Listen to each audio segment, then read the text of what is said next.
Hello, and welcome to episode 74 of Cutscene Convos. We have got an absolutely stacked episode this week. Our character profile is on Mr. Terrific. We will be covering Secret Invasions, episode 3 and 4, as well as is San Diego Comic Con saved? Ooh, we'll find out. The dominating bit of news by far is going to be the SAG-AFTRA have joined the striking community as well as the WGA. Before we get into more generic news and then wrap up with the Content Championship, which is the one I've been dreading the most, I think. The Mandalorian versus Breaking Bad. It's going to get tasty. But before all that good stuff, Horizontal, how have your last couple of weeks been? How have my last couple of weeks been? What have I been up to? Honestly, there's it feels longer than 2 weeks since we did this. Like 1 week off for whatever reason feels like we've had a month off. It always does, though. But I think that's just going from doing it every week. But I mean, my week's been pretty quiet in terms of work. Wrapped up a couple of side projects. Wrapped up your project, which you debuted on stream last night. Yeah. Super happy with how that turned out. Yeah, work things kind of quiet at the moment. Trying to look for some new bits here and there. Other than that, spending a lot more time with the girlfriend now. She's moved up north, which is nice. Getting to see her more regularly. Been doing a lot of jobs for my mate, helping them get moved into the house. Been a proper little DIY handyman for the past 2 weeks, but get paid in pizza and beer. Can't complain. Hey, there's worse ways to get paid. There is worse ways to get paid. I'd rather that than just not get paid. So True. But yeah, it's been good. Been a good couple of weeks. Other than that, just gaming, playing a lot of this battle bit that's out. So much fun. Honestly, it's so worth playing. But yeah, how's Mr. Holiday Man himself been? Oh, it's been chaos. So we finished filming on Thursday. Yeah. Friday was work. Do a little bit of packing. Edit content for 2 weeks. Upload content for 2 weeks. Saturday was an ordination. So for those who don't know what that is, when you become a vicar, a reverend, a priest, a deacon, there is a ceremony for that. And one of mine and my girlfriend's friends' fathers was being ordained. And we said 2 years ago when he first started this process that once it comes time for his ordination, we'd love to come if he has the ability to invite us. So we got our invite a couple months back, and that was that. Then Sunday was finishing packing. I was in work Monday. Oh. So I got up at 8:15 Monday morning. Right. And I did not go to bed until I was in Tenerife on the Tuesday night. Damn. Because our flight was early hours. 7 a.m. Oh, okay. Yeah. And obviously you need to be there 2 hours before, which is 5. Yeah. So we had our car booked in to be dropped off at the airport at 4:45. And it's an hour's drive to the airport. Nice. So it was 4:45. So it was 3 o'clock or whatever we had to leave or be awake by. So I was like, well, by the time I'm in from work and done my usual stuff, it's going to be 11 o'clock at night, at which point it's just 4 hours to stay up. And I'm one of them people that if I sleep for less than 5 hours, it does me more harm than good. Fair. So I just powered straight through. I streamed that Monday night, and I literally just didn't go to sleep after it. And then it was great. It was all inclusive. It was adults only. I ate 3 meals a day. I drank a lot. I went to the gym every day. Oh, included gym. Yeah, there was a gym on the top floor. I went up there and I did an hour on the treadmill every single morning. People don't usually do on that holiday. I know. You got to remember, for the last 18 months, I've not really stopped, and Yeah. as a result, like You with couldn't. like us Yeah. as like dopamine centered individuals, doing literally nothing would have just had me going bored. So I needed to have like this small sense of accomplishment every day. Like you did something productive, so I was like, Wow. fuck it, I'll go walk on the treadmill for an hour. So I was burning like 1,000 calories every day working out. So like Nice. I've gone to this all-inclusive holiday, gorged on food Probably and lost alcohol, and I've come back the exact same weight. I was so Can't complain. impressed. I was like, fucking result. Perfect way to do it, to be honest. So then we got back Wednesday morning. Mm-hmm. So again, got up Tuesday morning. That was our last day. Checked out, fussed about the hotel until we had to head to the airport at like 7. Got on our flight at 10 o'clock. Arrived back in the UK at 2 a.m. Drive home. Got like 2-3 hours sleep. Yeah. Then got up and just cut that on Wednesday, and then back to work today. Back to the real world. It's been lovely but busy. Like it was bookended by just chaos. Yeah. It was very chill in between, and then just either end it was like, yeah. But it's been good. I'm excited to be back. I definitely needed it. I feel refreshed and alive and ready to go. We love that. We do indeed. So shall we get into it? We shall, as it's quite a big one. It is. Ooh. Mr. Terrific. We will get into why he's been chosen later on. For those in the know, you done know, and now you're gonna get to know. This Mr. Terrific character profile is all pre-2011/New 52 relaunch. It doesn't appear that he's been used in the same way since the relaunch, based on the research I could do. Okay, so let's get into this. Michael Holt, aka Mr. Terrific, first appeared in Spectre Volume 3, number 54, all the way back in June 97, before I was even born. Feels like it's been a while since we've done a character profile on an older character. I was born in 97. Yeah, you were like 12. I was 2. I was 2. Holt's abilities, as he calls it, is a natural aptitude for having natural aptitudes. So what this basically means is he's got a natural ability to just get stuff. Okay. Yeah, so like when you'd find like your sport or your activity you're good at, and just naturally before like trying hard you were already like a bit better than everyone else. That's his thing. He is just by default better than everyone at everything. Like before putting his mind to anything, he's already gets it to a certain level. Got you. But because he's like that with everything, it also means he's really good at getting better at stuff quickly. So even before becoming a superhero, he had 14 PhDs.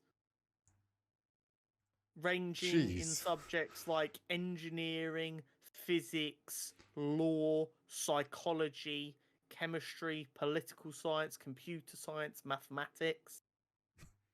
My guy literally went yes to all degrees. He's also a self-made multimillionaire from his high-tech firm. Oh, yeah, makes sense. And he's also got an Olympic gold medal in the decathlon. Oh. Which, for anyone who's not a big Olympics fan, the decathlon is 10 events. Yeah. And is by far the most impressive gold medal to have. And it also just shows off like what we're talking about, the fact that he's just good at everything. The decathlon is 10 completely separate events that you have to do well in. Yep. However, all of these skills, accolades, and knowledge weren't enough to save Holt from tragedy. As his older brother, his wife, his wife, not his older brother's wife, his wife and his unborn child all died. Oh. This left Holt depressed and contemplating suicide. The Spectre, which is essentially one of God's angels in the DC universe, which is funny because even to this day, Holt is an atheist. Intervened and taught him about Terry Salone, who was the original Mr. Terrific. Okay. The Golden Age Mr. Terrific. Learning more about his story, he became inspired. He took on the name and joined the JSA. Oh, okay. Justice Society of America, for those who don't understand the acronym. Eventually, he did become the JSA's chairman. Oh, okay. Basically, there was a battle between an old chairman and the current chairman at the time. I forget who was who. And it got so divisive that eventually, even though he wasn't running, everyone decided he was the best person to lead. So he reluctantly took the role. As a result of this taking of becoming the JSA chairman, he developed a little bit of a friendly rivalry with his Justice League of America counterpart, Batman.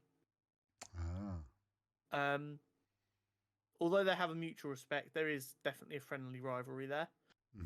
And through time travel, Michael Holt has also been able to meet his predecessor, Terry Salone, who, when they met, Terry Salone was overjoyed and beamed with pride at his worthy successor. So, a couple of really unique things about Mr. Terrific is, although he's like elite level at everything, he's also invisible to technology. So he has what he calls his T-spheres and his iconic T-shaped mask. And the technology that they use basically hide him from any kind of electro detection. He's invisible to cameras. He can't be picked up by sonar, stuff like that. It all just ignores him, which, as I'm sure you can imagine, comes in pretty handily. Yeah. I can imagine it does. He was also called upon to save Catwoman's life by Batman. And when they were reforming the Justice League after one of the big events, Batman was adamant that they had to try and get Mr. Terrific because of how much he can bring to the table. Yeah, because he sounds OP. He is. You know, like when you're a kid and you're coming up with your characters for your silly little games, and you're like, no, my guy's faster than your guy, and he's stronger than your guy, and he's smarter than your guy. He wants all the things. He's Mr. Terrific. He's terrific at everything. Yeah, it just makes me think of like when D&D players like meta build the most strong OP character they can. They're like, oh, I have a subclass in all these different classes because that means I'm good at everything. Yeah, it is min-maxing a comic book character, for sure. But he's also very interesting. He describes himself as the third smartest man on the planet, which is wild. Imagine having the self-awareness to go, yeah, I have 14 PhDs and I've made it so that technology can't detect me, but I'm only the third smartest Donny cutting about. His company, Holt Industries, I believe is currently owned by Wayne Enterprises. He sold it to Bruce Wayne. My understanding is he didn't have the ability to run the company safely anymore. Right. And he only trusted Bruce Wayne / Batman to look after the technology his company possessed. So he sold his company to Wayne Enterprises. Makes sense. You know, it's in safe hands. And we'll talk about it a little bit later, but Mr. Terrific has been confirmed as being in Superman Legacy, which interesting stuff. Is very exciting. And it continues on James Gunn's legacy of trying to find less well-known and popular characters and give them a little bit of a limelight. So it will definitely be interesting. It will indeed. Secret Invasion. Yes. It's a spicy boy. 2 weeks. We've got 2 episodes, and I'm going to say now we're going to blend between the 2 because it's going to be hard to remember where one ended. Also, like, important things have happened or got revealed because of the nature of this show. Things have already been revealed in episode 4 that happened at the end of episode 3, so it's just easier to kind of like blend them together. So, where we left off was Nick Fury rocking up at home Yes. to my wife, Yes. who is a Skrull lady. And everyone was questioning, does he know she's a Skrull? Yeah. We got the answer to that very quickly, that he did indeed know she was a Skrull. Yep. Through some flashbackiness, we saw how like she wooed him. Yeah.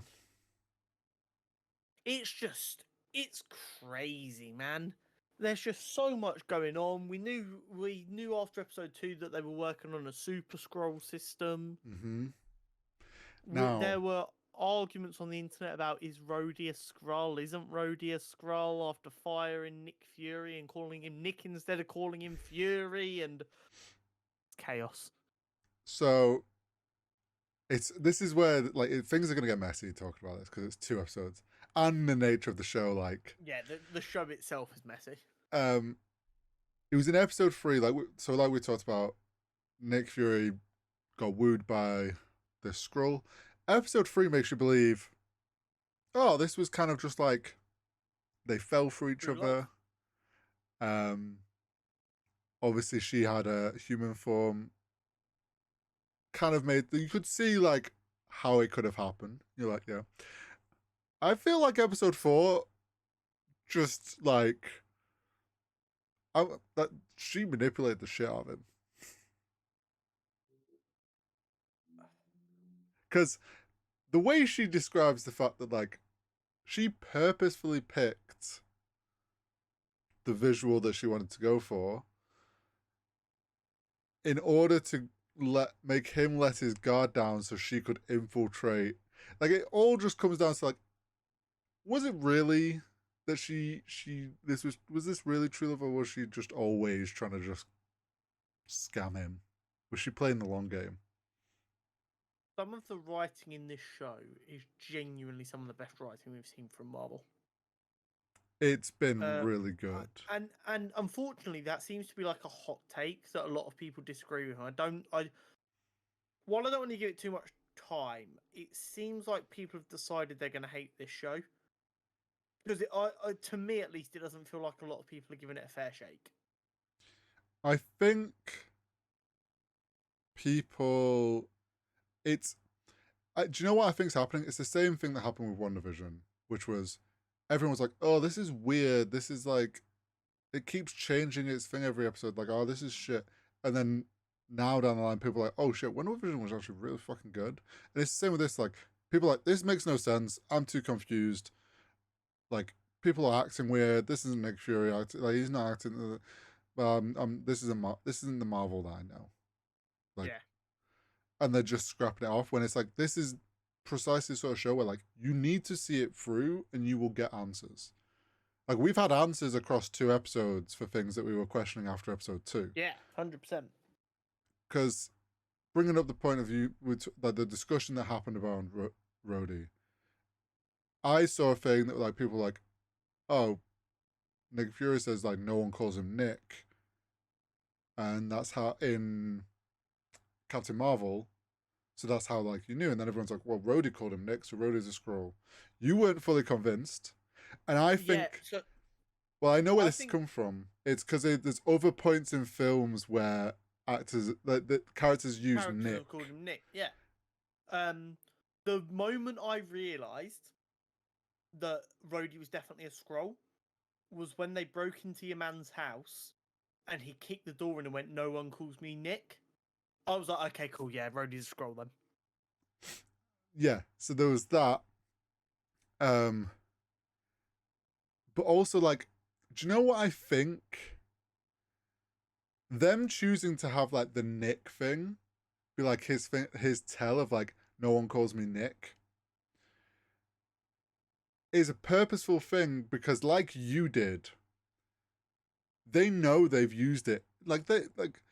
They know they've used it in like other films. Like, he's been referred to as Nick by like Tony Stark, and I think Cap did once. Cap, I think. Yeah, it's like they know that's happened, so like they've done it on purpose. I think purely to like what happened with you, where like you doubted that like you started doubting the reasoning of like, oh, he is a Skrull. Like, well, no, maybe not. Maybe it's just the way it's written. But like you said, the whole thing about he kicked the door and he's like, and no one calls me Nick. And then at the end of episode 3, um, the phone call that his wife, I'm putting Yeah. like she gets, everyone immediately was like, that sounds like Rhodey. Yeah. That was Rhodey's voice. And in that point, it's like, okay, well, Rhodey's a Skrull. Now, when did Rhodey become a Skrull? Kevin Feeger's confirmed he's been that way for a while. Okay, I thought you were about to say like, so my thought. It's a little game now where people need to go back and work out. Do you want to know exactly when he became a Skrull? I can tell you exactly when. No, I can't tell you what film, but I can tell you the point you're looking for. The second Rhodey starts giving a fuck about the government side of his job. Yes. The moment he pivots from just being an army man to doing more government stuff, that's when he became a Skrull. Right around there. I think it's. Although, would it not be fucking hilarious if they revealed that actually he's been a Skrull since Iron Man 2 and then Terrence Howard comes back to be Rhodey again? Stop. Would that not be comedy though? Everyone would They hate. won't do that. They won't do that purely because Terrence Howard's lost his fucking mind and think maths works differently. But that would be comedy. It would be wild if they did that. But my guess is it's after Civil War. It will be after Captain Marvel at least. It be well, Captain Marvel was. I mean in release order, not chronological order. I was going to say chronologically, yeah. Well, technically, yes, it would be after Cap. No, I think it's after he got injured, and I can't. It was either during the blip when Nick Fury's gone, and it like that was kind of like where the government stuff started taking over for Rhodey. But I think it's maybe more around like Iron Man 3 when he was becoming War Machine and more like government army based, wasn't he? Like he was more like fighting for their side. Okay, so since Captain Marvel came out, we've had Avengers Endgame, Far From Home. Captain Marvel didn't come out after Infinity War, did it? Yeah, because it came out to explain so she could rock up in Endgame. Do you ever just get like a completely different version of events in your head? Okay, what's that? Yeah. When happens a lot. did Rhodey? He got injured in Civil War. No, I'm trying to work out when he started working directly in the government. I don't know if it ever was. Because basically, ever since he became War Machine, he's played a more military role. And then I think I would guess it was after Civil War. Yeah, because he was Team Iron Man. Yeah, because he was team military and government, essentially. Yeah. Then he got injured. And then there's I can't remember which film it is, but there's a thing where it's like he's walking fine now, and Tony's like, oh, like the tech's helping you then. Like that's the point where like you could then easily fake a switch. Like maybe it wasn't tech that healed him. Maybe a Skrull took over and a Skrull was just walking normally, and it was like, oh, he's healed. So Captain America: Civil War. Doctor Strange came out, and Doctor Strange, before he had his crash, there was a reference to Rhodey's accident. Yep. Then we have Spider-Man: Homecoming. Oh wait, no, that's not the right one. I'm thinking of Far From Home.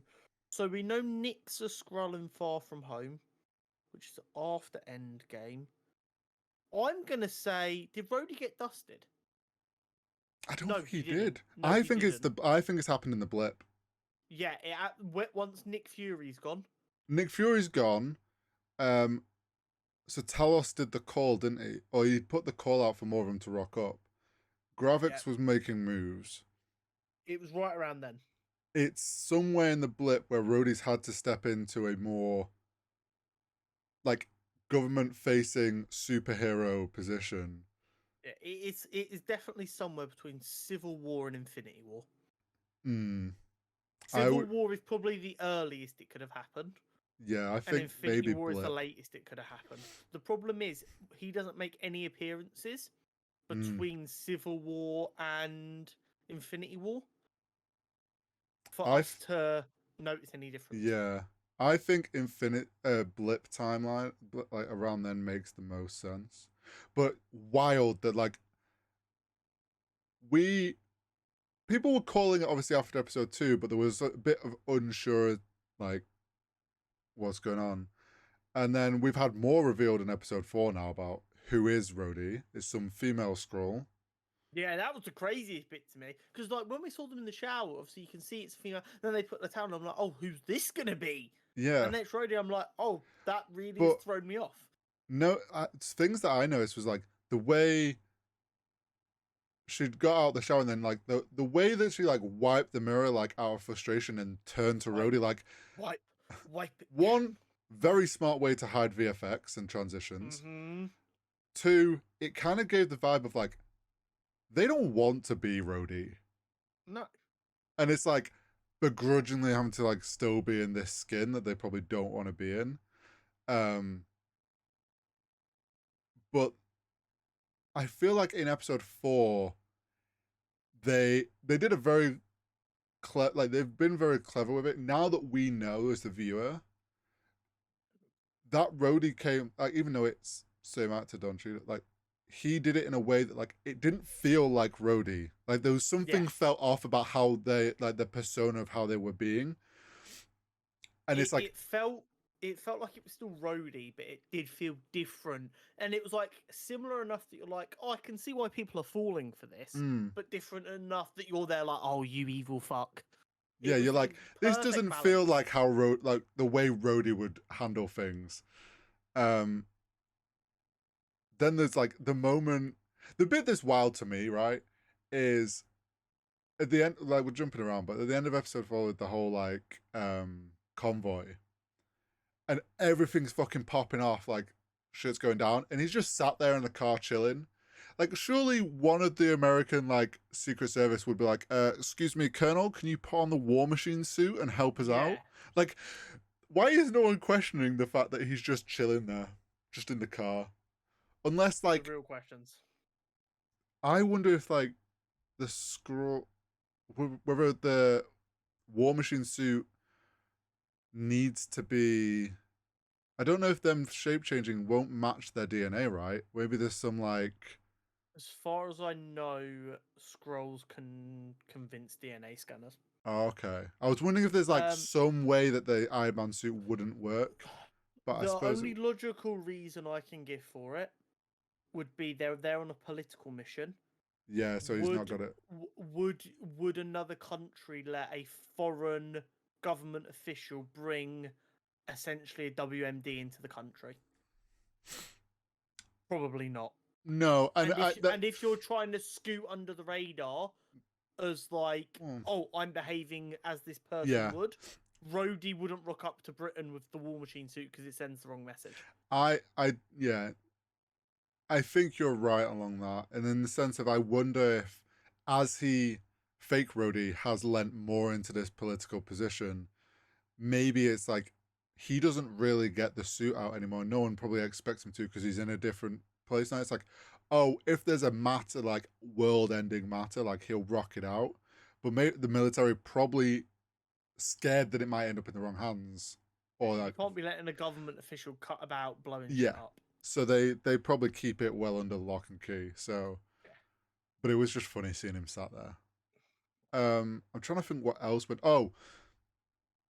we obviously episode 3 we saw the meeting happen between Talos and Gravix. Was not expecting Talos to just stab his hand with a knife. Talos is such a badass. Like when he wants to be and he's not trying to like dance around hurting people, like he just like if he just got on with it, he could have got this over so much quicker. Do you know what it's giving? It's giving like grizzled old James Bond who's been like forced back into a situation he doesn't want to be in, and you just see them flashes of how dangerous he actually is. Yeah, and he's like, we don't like. Surely there's another way around this or whatever. But we also in episode 3 we saw like Gravix took that meeting of officials that we'd seen in episode 2, brought them to his little base, and was like, "Yeah, we're going to become Super Scrolls." I was like, "Oh, okay, they're all going to get like 1 power each." Knowing that we'd seen in the trailer, Gravix has the Groot arm, I was like, "Okay, well, Gravix gets Groot arm. Interesting to see what the others get." Wasn't expecting him to also have the heat. Extremis, yeah. Yeah, and he just like gets stabbed in the hand, and then he just rips his hand out and he heals. That was brutal. Something I saw someone make a point is like the heat extremis. Yes, you get healing factor. You don't get no pain, and that man just like stone. Yeah, that man was just stone facing everything, and we saw more of that in episode 4. You've got to remember, he was a child soldier. Well, yeah. Like, I'm not saying what he's doing is right at all. I'm not saying what he's doing is right at all. But, like, he's going to have to be a pretty tough motherfucker to have got through what he's got through already in his life. Yeah, faced war, come to another planet.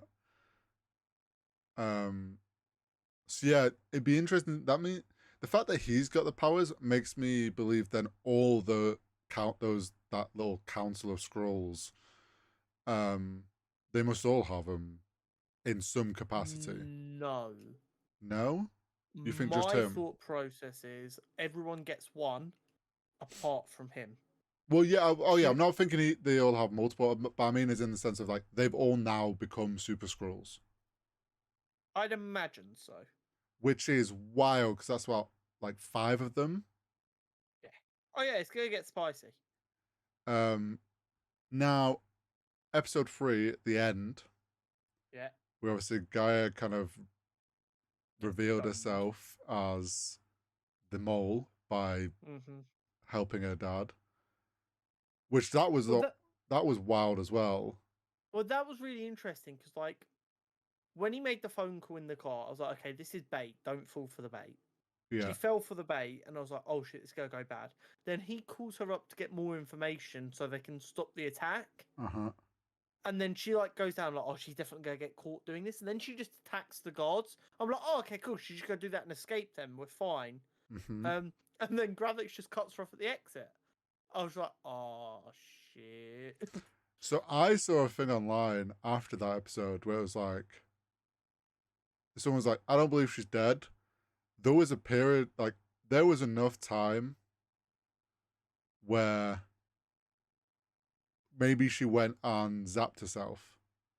So this person was on the field, like, she ran and made herself into a Super Skrull, knowing that she probably would get cut off and not make it out alive. Episode 4 obviously revealed that was the case. Which is just fucking genius. Yeah.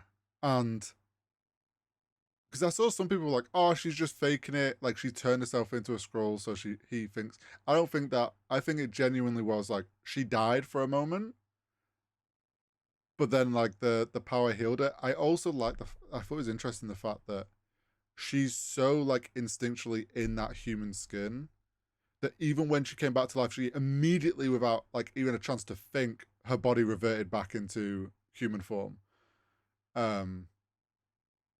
But what I thought was wild is like, how has Gravix not noticed that like the bike and the body are gone?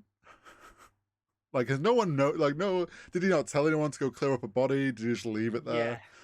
Like, it wasn't that the main exit out. Like, surely someone would have realized, hang on, there's no body here anymore. Interesting though that she's got, I think, just the one power, I'm guessing. We've only been confirmed it's the one. I imagine it is only the one. My thought process would be you have to go and undergo the process every time. And the way they're going to prove that Gravix is so much more of a threat is that he managed to like Giga Chad that 4 times to get all 4 powers. Yeah, or it's like an intensity thing. And if you put like 4, it's just wild. But yeah, I thought it was cool. But then I also very interested in episode 4 that you immediately think, oh, okay, she's going to team up with her dad then. And then she's like, nah, Dad, your idea sucks. See you later. That was really interesting. She goes to meet her dad and she's like, okay, I don't agree with his plan. What's your plan? And then and she's like, no, that's a shit plan as well. Why do you all have shit plans? Fine, I'll do it myself. Yeah, fuck you, I'm off on my own. And he's Yeah. like, oh, wait, this is not how I expected it to go. Oh, something in episode 3, I thought it was really funny how we had, like, Fury and Talos were like an old married couple. That whole episode. Yes. The whole, like, really coming enjoyed to the pub to meet him, and he was just like, Talos, I need your help. Like, he made him say it. And then the whole thing in the car of, like, they were literally Talos forgot what they were doing, and they were just bickering about who helped who get into, like, Fury only got to the position he did because of Talos, and it's like, oh, I helped you get to it. It was a very I gave funny you somewhere dynamic. to fucking live. Yeah. It was a very interesting dynamic. And now that we've seen that, like, Fury's wife, who actually was trying to scam him, Talos and Fury were more of a married couple than his actual it's wife. interesting because they clearly do care about each other to some level. Well, I think Fury cared for her, but I think he now feels like she was just playing him the whole time. I think the kind of mutual understanding is we both care for each other. And when they both shot and deliberately missed, Well, yeah. that was them killing their care for one another. So now they're just strangers again, as stupid as that sounds. Well, yeah, that's So it's them like ending you things. get one. Get one. And now they're back to just being strangers. But I do think they both genuinely cared for each other. Yeah. Even if it wasn't as husband and wife. Yeah. I'm trying to think what else went down. Obviously, the whole, like, I saw an interesting point someone made for episode 4 about, like, Gravis is like, do it loud and big like the Russians. Russians wouldn't do that. KGB just poison people. They do it quietly. Like, that kind of shows that Gravix doesn't actually really understand how some of these races do things. Yeah. He's just like, all he's thinking is like, make them know it's Russia, so then they think, oh, we'll attack Russia. He's just trying to cause a war. But, like, remember, just Russian. Yeah. I really liked, sad as it was, I really enjoyed the way they did, like, the end of Talos. Like, him getting shot and being stuck in, like, the process of him dying was him losing control of staying human. And, like, I swear the whole effects budget probably just got blown on that one scene. Because, like, for them to do that, like, merge of him losing his shapeshift, like, partly, was really well done. Like, they made sure that didn't look janky at all. So props to the production VFX for that. At what point did you realize it was Gravix helping Talos up?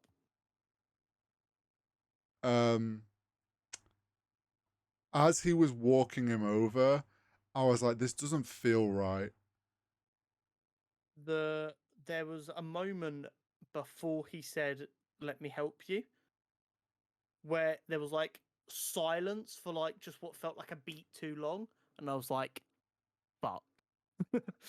You know, like when like how like shots have like timings and that, and even if you don't count it out, you know when something lingers. Yeah. That silence just lingered like a second too long, and I was like, "Don't like this." Alarm bells. Yeah, I think there was like for me, it was like a shot. I feel like there was a shot over the shoulder of them, like, like walking him, and I was like, this doesn't feel right. That, like, he's getting him over, like, Fury was gonna come back for him, and then it kind of clicked that I was like, why would the guy that freaked out about him being an alien now be happy to, like, more than happy to help him?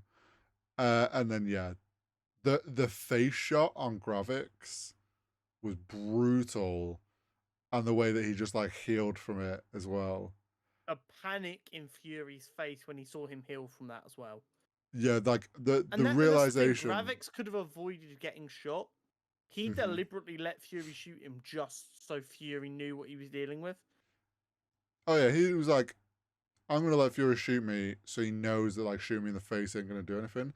And because Fury knows what that power is and where it came from, and, like, he's seen what it did to, like, like, he's seen how it affected humans that had it.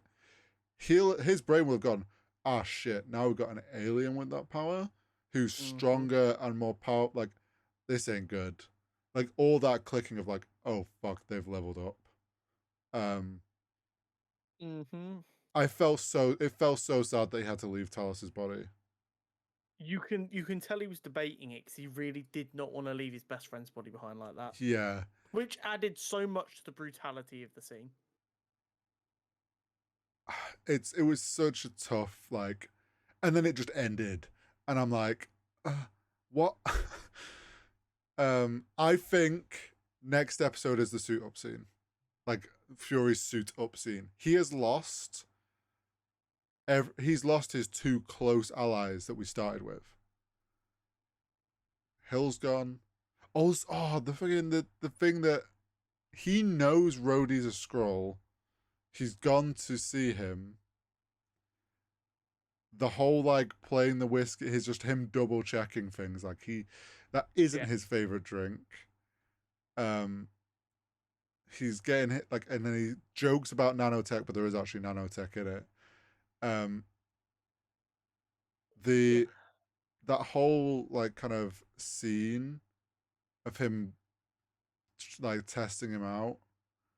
Yeah. Do you know what? It felt like boxers Yes. like feeling each other out. But then Rhodey to go, oh well, you try and do anything. I have like the biggest like gotcha card of like, oh look, I know this footage isn't real. The US government would know that this footage, like, there's enough people that know this isn't real and would keep it under wraps. But like, yeah, this just ruins and like would destroy Fury. Um, Uh-huh. which is such like smart fucking card to have. Um, but yeah, it's all ended. Fury's lost everyone.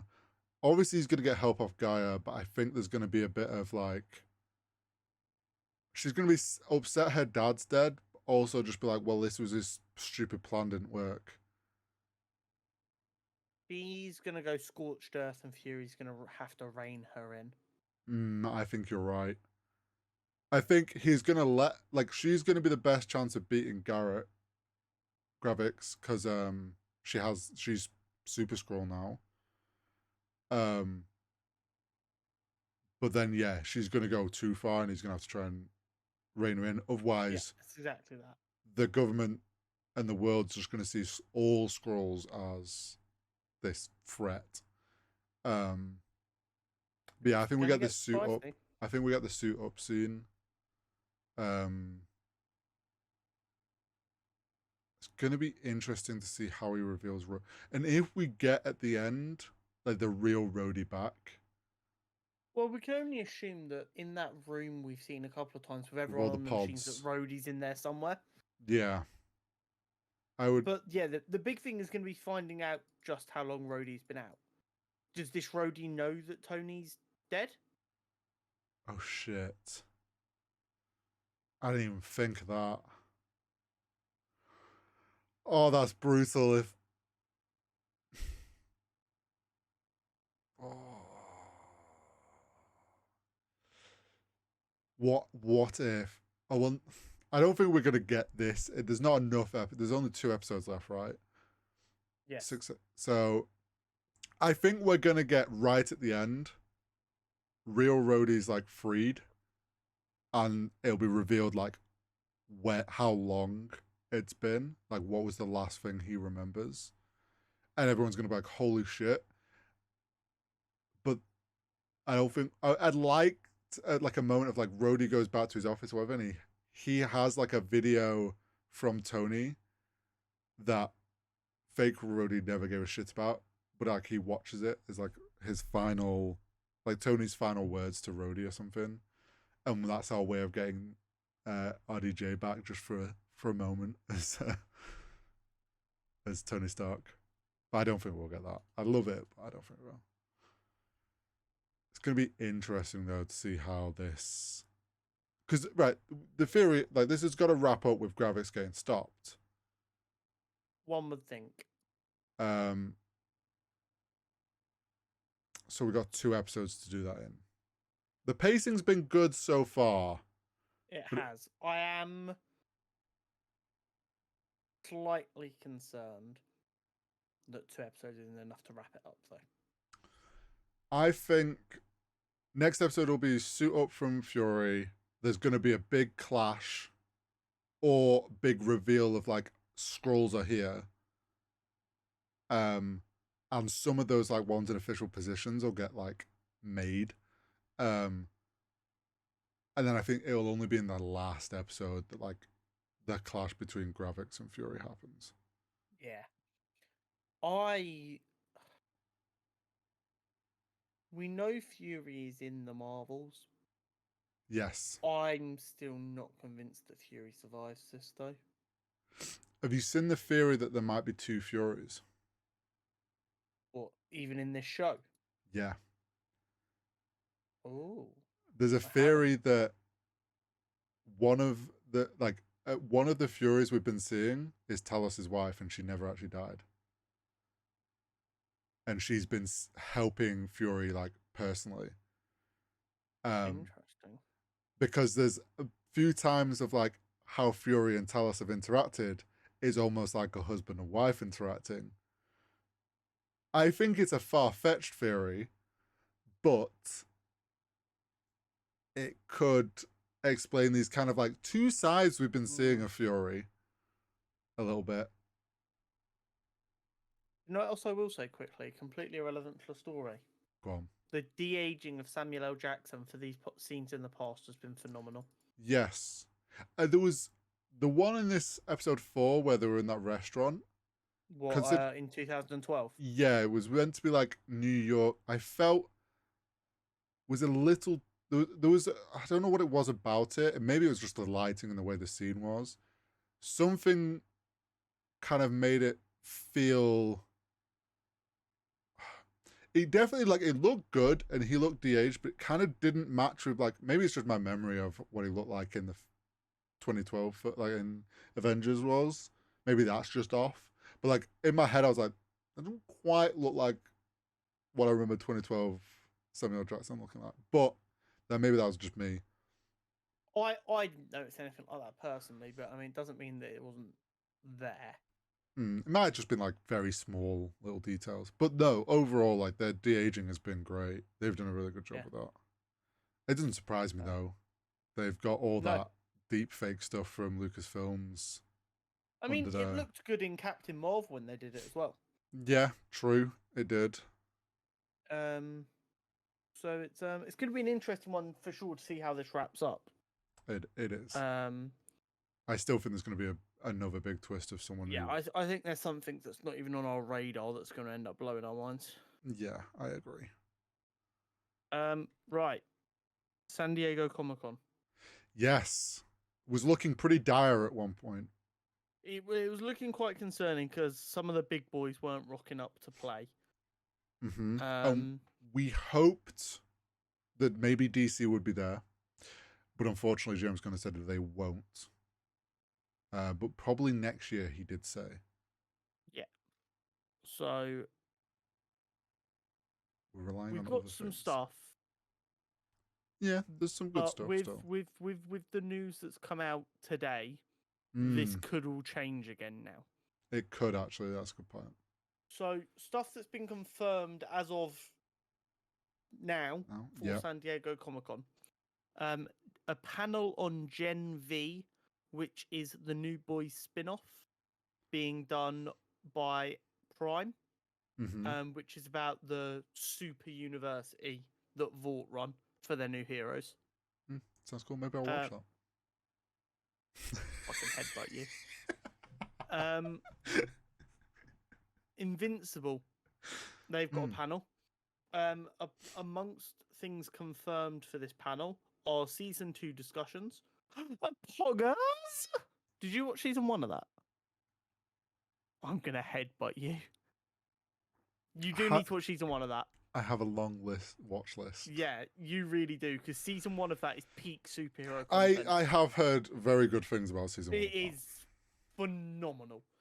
So we're going to get an update on season 2, which is expected, I want to say like October this year. Okay. Like, I'm pretty sure it's expected to come out this year, and season 3's already been commissioned and worked on, so we might get more information on season 3 as well. Okay.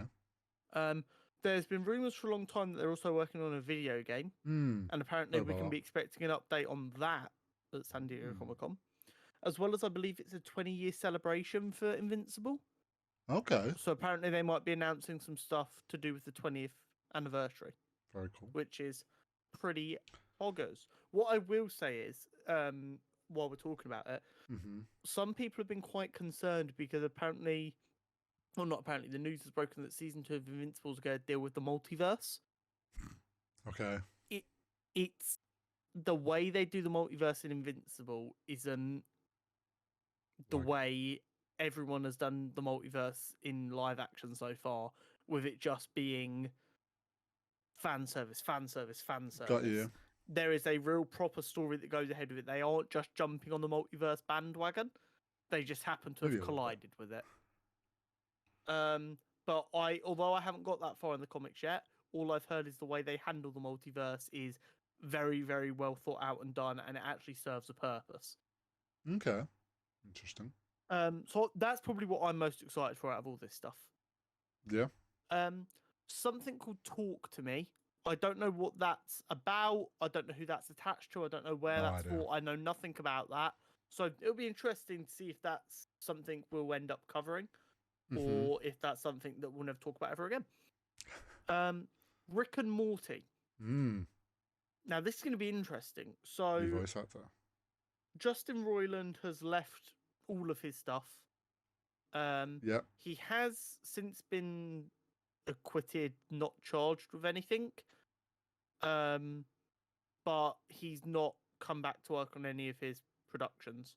And he's gone for good. Yeah, I don't think they're coming back. Solar Opposites, another one of his shows, have already replaced him and shown the clip of him being replaced. Which I love the way they did it. It is such classic Dan Harmon kind of goofy comedy writing.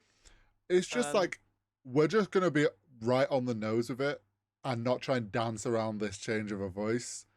And like, let's do it in the like to the point, funniest way. That's like, So for those who haven't seen it, one of the characters throws a dart. It gets lodges in Justin Roiland character's throat. They get the voice fixing ray. They fire it at him.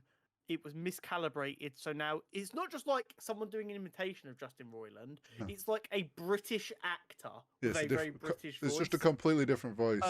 And he's like, oh, let me just fix this real quick. And then his partner, the other alien who's just impaled him, stops him and goes, no, this is working for me. Yeah. So, like, it's like they're not going to dance around it. No. They know that everyone is expecting them to have to deal with this voice actor thing.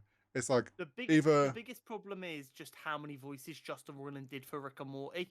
The thing is, right, a lot of the side characters, they can probably get away with like it sounding a bit different. People won't think the only one that was really ever going to be a difficult one is Rick. Rick and Morty. And Morty. He does Morty as well. Yeah, but like, you need those they're such distinct characters and distinct voices. You kind of needed someone who can do the voices that as well as possible, so it sounds the same. I think for the actual series, like they are doing that. If I'm right, I don't know what I haven't seen anything about what direction they're going. Whether they're going to completely new voices or if they're going for got someone in to kind of replicate the voices. You got to remember this news of Justin Roiland won't have reached as many people as Rick and Morty will reach. So Solar Opposites, which is a bit smaller, and the success is built off of Rick and Morty.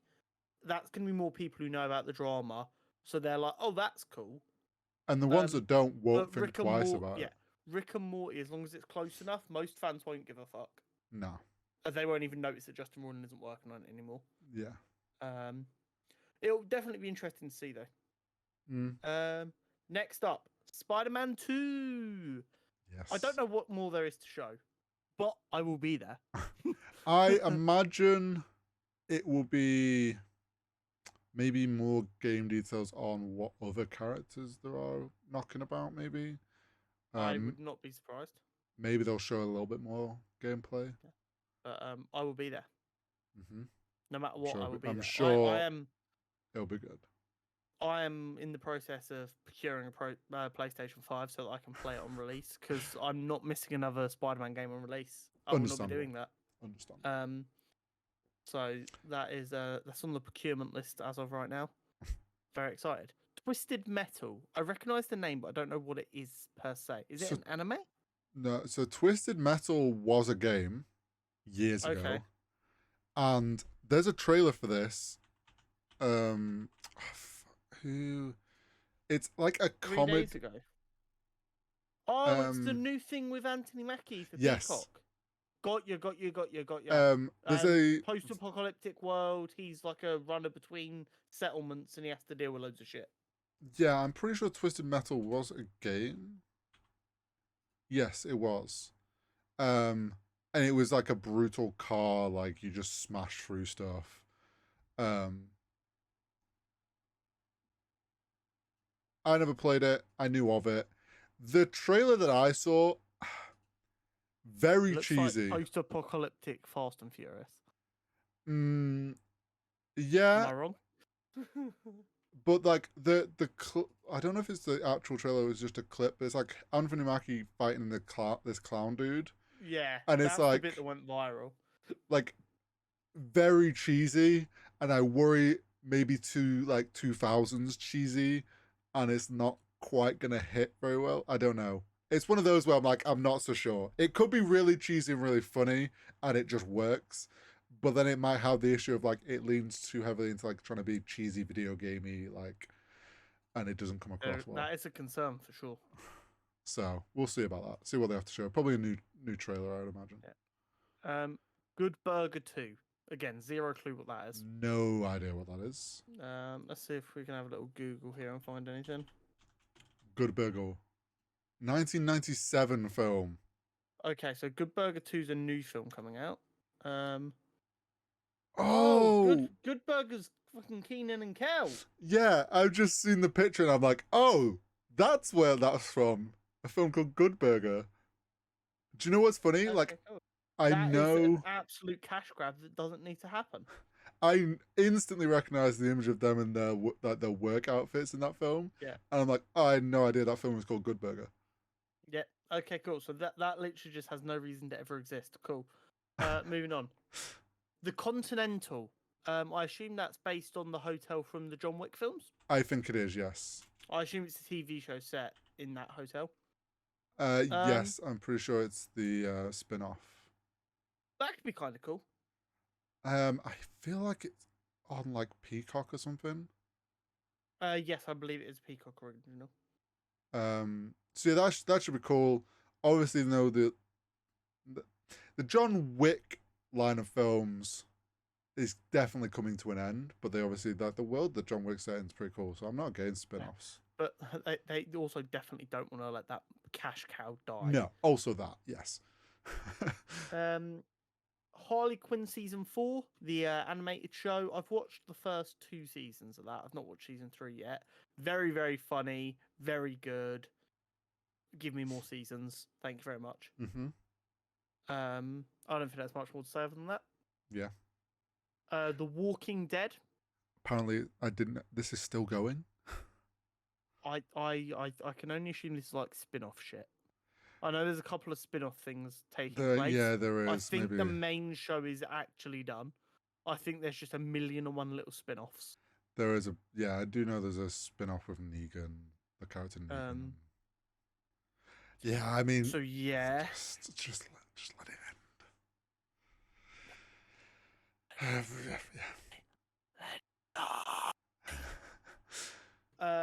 And then Teenage Mutant Ninja Turtles: Mutant Mayhem. I don't know what the fuck's going on with this film, right? Originally, it was supposed to be coming out like middle of August. Right. Then I got an advert on YouTube last night saying July 31st. And then I got an advert on Twitter today saying August 2nd.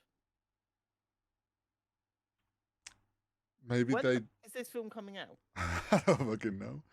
August 2nd on their Twitter account. Maybe it was going to be like... Maybe they've bounced... Oh, wait, July 31st was a early access fan event.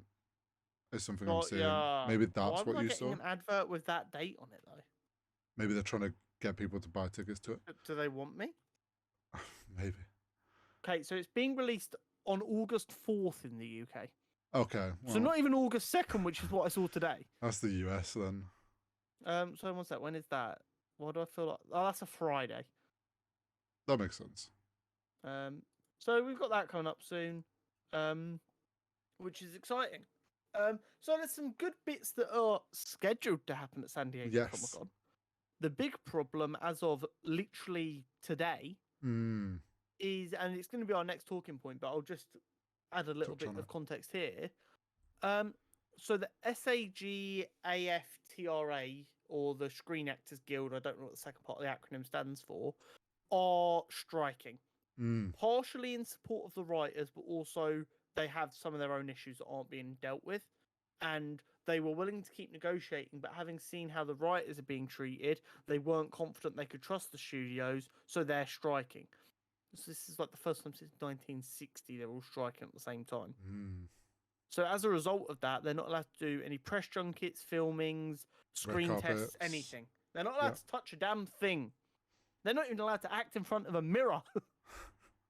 They could not fake their own orgasms. Jeez. So wild. I was not expecting that to go there. Oh, holiday brain. The brain just saw the joke and couldn't let it go. So as a result, some of these bits for San Diego Comic-Con might be fucked. Yeah, well, we might have had like a director, like what often happens at San Diego Comic-Con is like they showcase something and then director and actors come out on stage. It could be as much as just the director's there on his own. Yeah, because the writers aren't going to be there. The writers aren't going to be there. If there was going to be actors, probably not going to be there unless they're not part of the Screen Actors Guild. Which a lot of these projects do have high-profile actors. I imagine would be. So it's yeah, some people, it's a rough one. Some may or may not be there. We don't know. Like I know the voice actor Yuri for Spider-Man 2. He was going to be at San Diego Comic-Con. If he is under the Screen Actors Guild, because he's a voice actor who's done lots of major works, I wouldn't be surprised if he's under the Screen Actors Guild. He might not be allowed to go anymore. Yeah. But I don't know if because it's a game he's allowed to go. But Sony also do films. I imagine it's just a blanket thing of like any press stuff. I imagine if it was just a game from just a pure game studio, he'd be fine.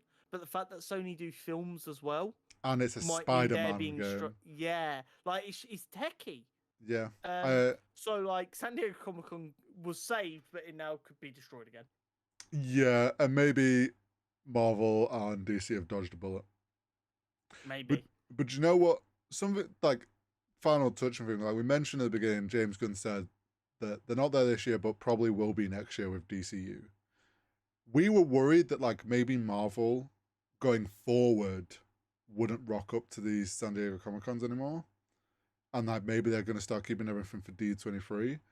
I think if James Gunn's like, yeah, we're going to be there with DC, and he is still committing to it, makes sense for him not to be there this year. Like they've only just started. That I think will pressure Marvel into stick around. Well, I mean, getting on to D23, we're not going to see a fantastic forecast at D23. No. Because D23 is in September, isn't it? There's no way they're getting all this problem solved in 2 months. It's not going to happen. Yeah, D23 is going to be... Wouldn't surprise me if it gets pushed back or something. I mean, if they're going to do anything, it's literally just going to be able to show snippets. There's not going to be able to be any conversation with anyone who's working on it. Writers are striking, actors are striking. So unless you're just going to get like Kevin Feige and who's the equivalent for Kevin Feige for Star Wars, Kathleen Kennedy? Yeah. Unless you're going to get them to come out with like clips of stuff. Dave Filoni will be part of the Writers Guild. True. Yeah, that's a good point. Yeah, I I mean, know. I'd be surprised if he isn't at least. No, he will be. So Yeah, I it's think going to be interesting to see because, and I feel like this is this point where we might as well just move on to yeah. let's Let's get properly into it. get on to talk about the whole strikes with the WGA and now the SAG. Like, so Yeah. today, the strikes begin on Friday. So literally tomorrow, as you're watching this episode, the strikes have begun. Their writers for a long time weren't getting any, like, there was no headway being made. Like, they weren't even sitting down with the Writers Guild. The Screen Artists Guild then did that letter, which we talked about a couple weeks ago, where 300 plus actors had signed it saying they would strike to try and put pressure on. Studios still didn't listen. So here we are. Now we're going to have 300 plus actors, if like probably way over that like all going to go on strike. Yeah, I mean, let's see how many actors are signed up to the SAG. How many members does the SAG-AFTRA have? Where's it gone? There it is. Oh my God, Google, work with me here. But it's going to be a lot. Would you like to know how many they? Go on, actually, give me an estimate of how many actors you think they represent. That union represents 4,000. 160,000.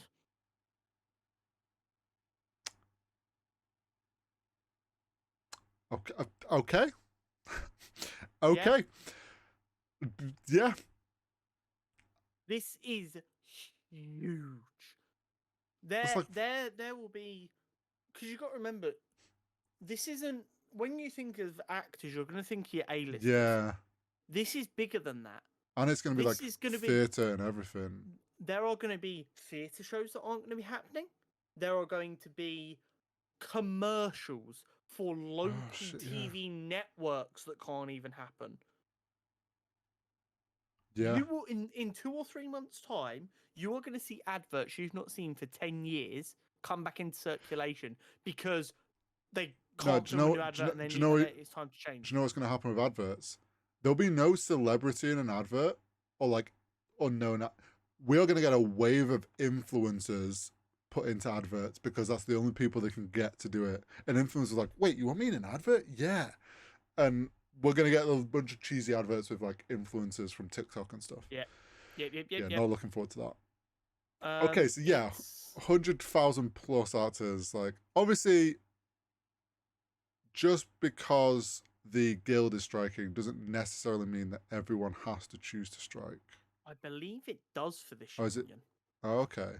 I believe when this union strikes, everyone strikes. Otherwise, they like revoke their membership. Not in you're with us or against us, but as a union, we collectively act as one, and they take votes on what the action is. So it's like you can't buy in to our union that's fighting, and we all vote and decide what we're doing, and then not support it. I believe is the way it works. And so like Deadpool 3 will stop filming. Yeah. I don't know what else is in production at the minute. Loki Anything season in production 2 right now? Yeah. That will already be done if it's coming out later this year. Yeah, true. It's coming out this year. But anything currently in production will have to stop. Any press junkets being done, so like they were probably getting ready to start press for Ahsoka in the next week or two. That won't happen. All press, there's just going to be trailer runs now as their ads. We sit here basically every week. I mean, just look at the last 4 weeks. Every week we've had like Chris Hemsworth stuff, Idris Elba stuff, Tom Holland stuff, whoever else, Florence Pugh stuff, Jennifer Lawrence did Hot Ones. Hot Ones won't happen. You won't have a Hot Ones episode with an actor on it. It's going to be YouTube stars. Yeah. Actors only ever go on Hot Ones when they're promoting stuff. They won't be doing that anymore. Yeah, no, that's true.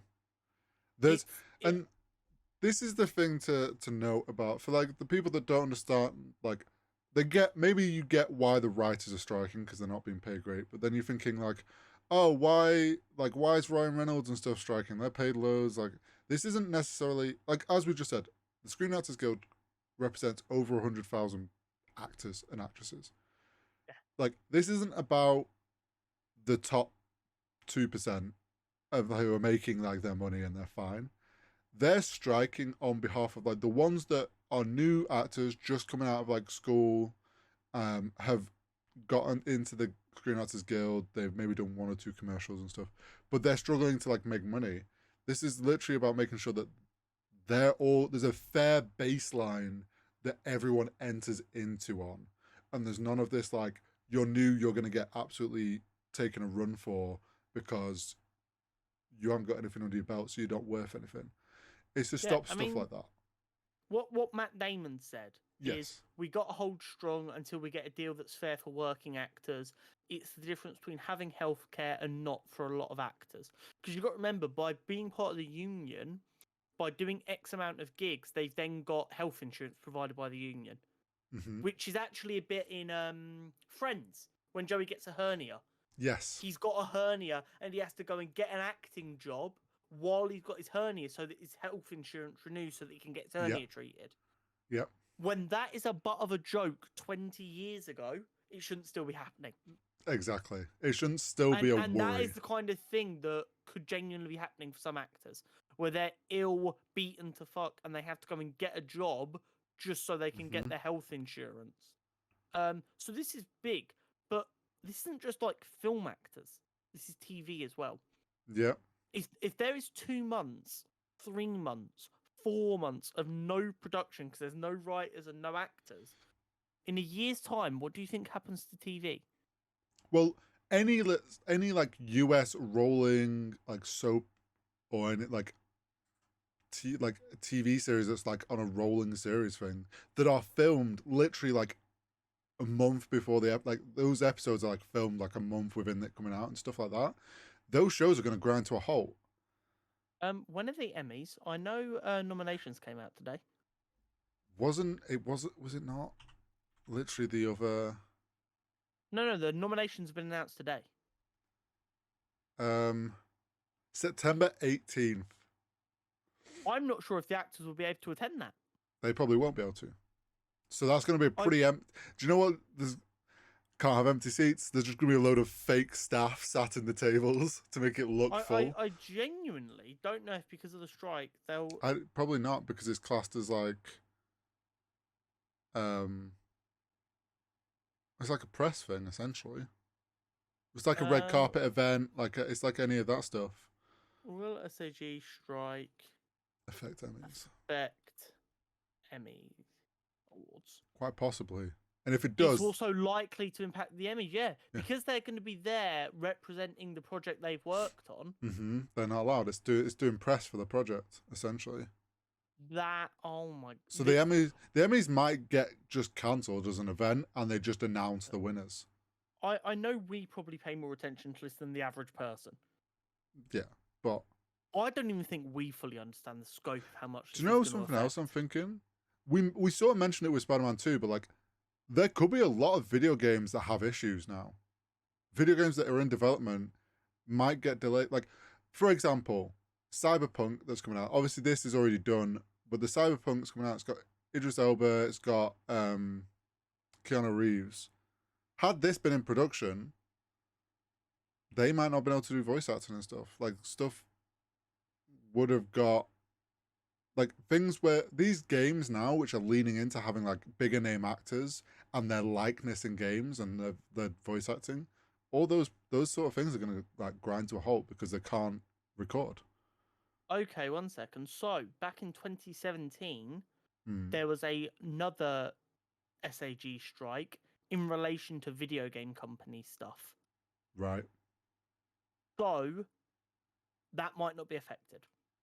It could be a separate area of that might be a case of if you own, but that doesn't mean that for instance, Spider-Man 2, which is being done by Sony, which is video games and films, that Yuri Lothar might not take part in that because of the connotation there. That is where it's going to get really techie and finicky, and I don't quite know how that works. Yeah, this is where we don't know. But I mean, even just looking at what some executives have said about the WGA strikes, which have been going on for a while now. One, I believe it was Bob Iger, was quoted as saying, Yeah. studios plan on waiting for writers to be broke and defaulting on their mortgages, losing their homes before entering negotiations again. Which is just like, it's wild that these CEOs at the top of the studios quite like comfortably have that stance and opinion and think that's like an okay stance to take on this, and think that like they're in the right, because they're confidently saying that in a way of like, oh yeah, we're more than happy to wait till that, like this will all be over. Like they're Disney doing the are wrong thing. worth 165 billion. Yeah, do you not see what Bob Iger takes as a bonus each year? No. It's fucking ridiculous. Let me relook that up. Bonus. Annual salary and bonus. His annual base salary of 1 million, with long-term incentives to reach 25 million. I can't remember what his bonus was. I'll have to try and find it. But his bonus was nuts on its own. And yeah, it's like, what, like, oh, that was it. He can get a performance-based bonus that's equal to 100% of his annual salary. So a bonus of up to 25 million a year. Which Just so we can be fucking clear here, yeah? Disney are estimated to profit $20 million a day just from Disney World. Just from Disney World. also, Pay your writers, pay your fucking actors, stop being cheap. And it's not just Disney. That's just the no. easiest way to point. Well, and But Bob Iger's it's just been all the of one the that's studios. like, Yeah, it's all of these the studios. point as well is like the guys at the top here, like Bob Iger and stuff. Let's just make this clear: they're not writing any shows. They're not sat in a boardroom coming up with ideas. They're just sat there at the top, taking the, like. Don't get me wrong. I'm sure they do a lot in the management of the business. No C-suite position does dick all, and you will never convince me otherwise. Management of people that run the business. He does something. He must do something on a day to day. Whether it's useful or not is another question. But like, he contributes nothing to like what we experience from Disney. And it's like he's getting wild, and he has these wild. No. Actually, I'm going to give him some credit here. He does contribute to what we experience. He contributes to us experiencing the anger right now, but then refusing to give creative people what they deserve. That's true. what he contributes. Do you know what's funny though? It's like they were. I feel like they were quietly confident with like what we said. They're happy for writers to go broke and default on mortgages and stuff because they think, they don't see the worth in the writers. At the end of the day, like things were still moving on. They were watching productions continue without writers. They're thinking, it's fine. This is all. Now that actors are stepping away, like we were saying before we started recording, like all this takes now is one of the Hollywood Guild like unions for like production studios or like the production side of things.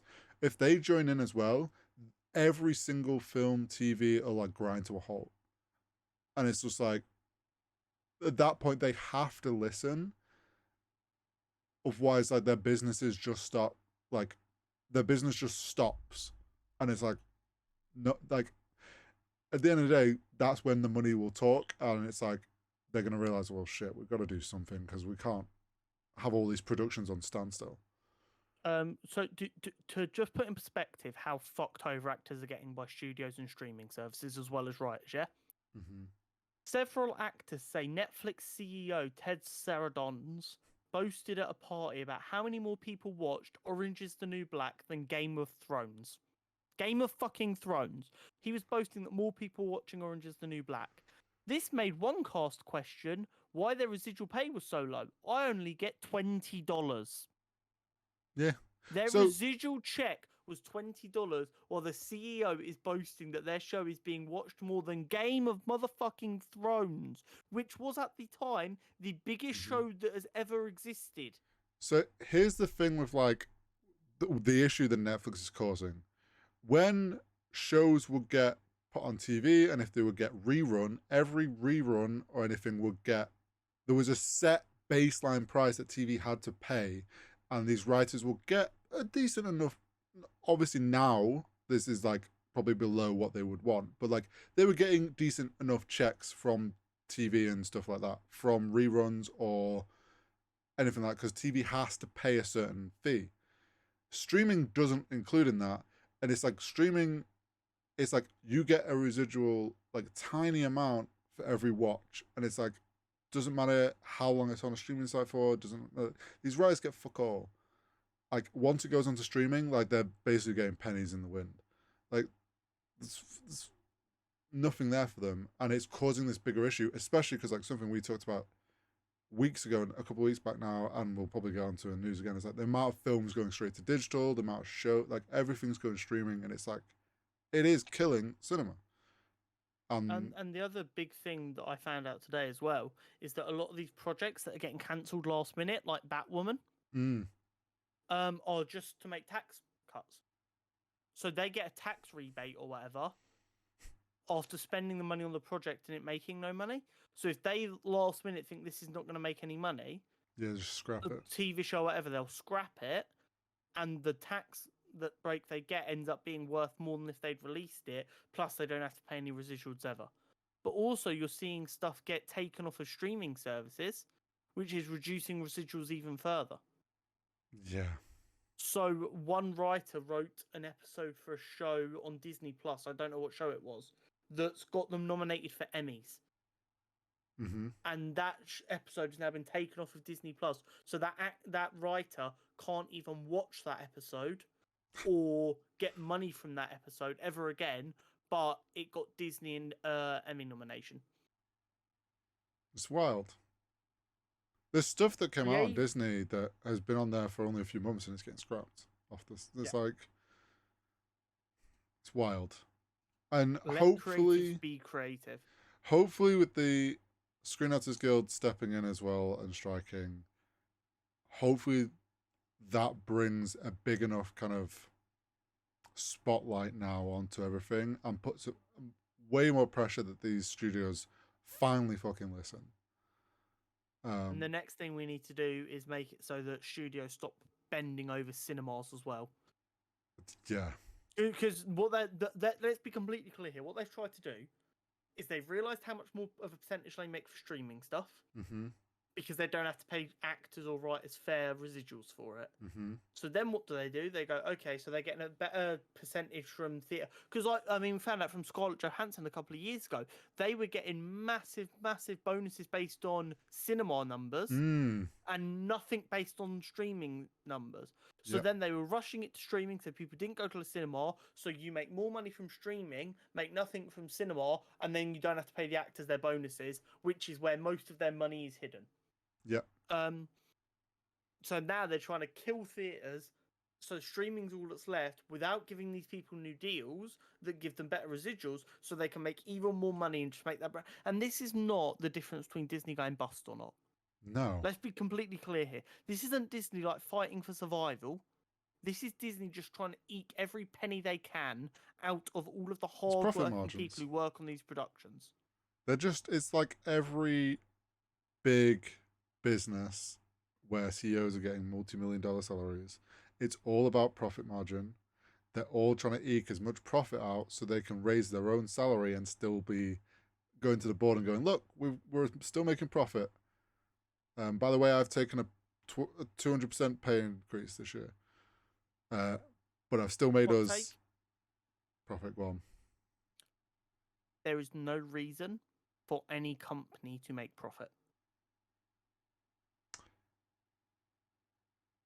I slightly disagree because profit allows you to then raise salary for staff.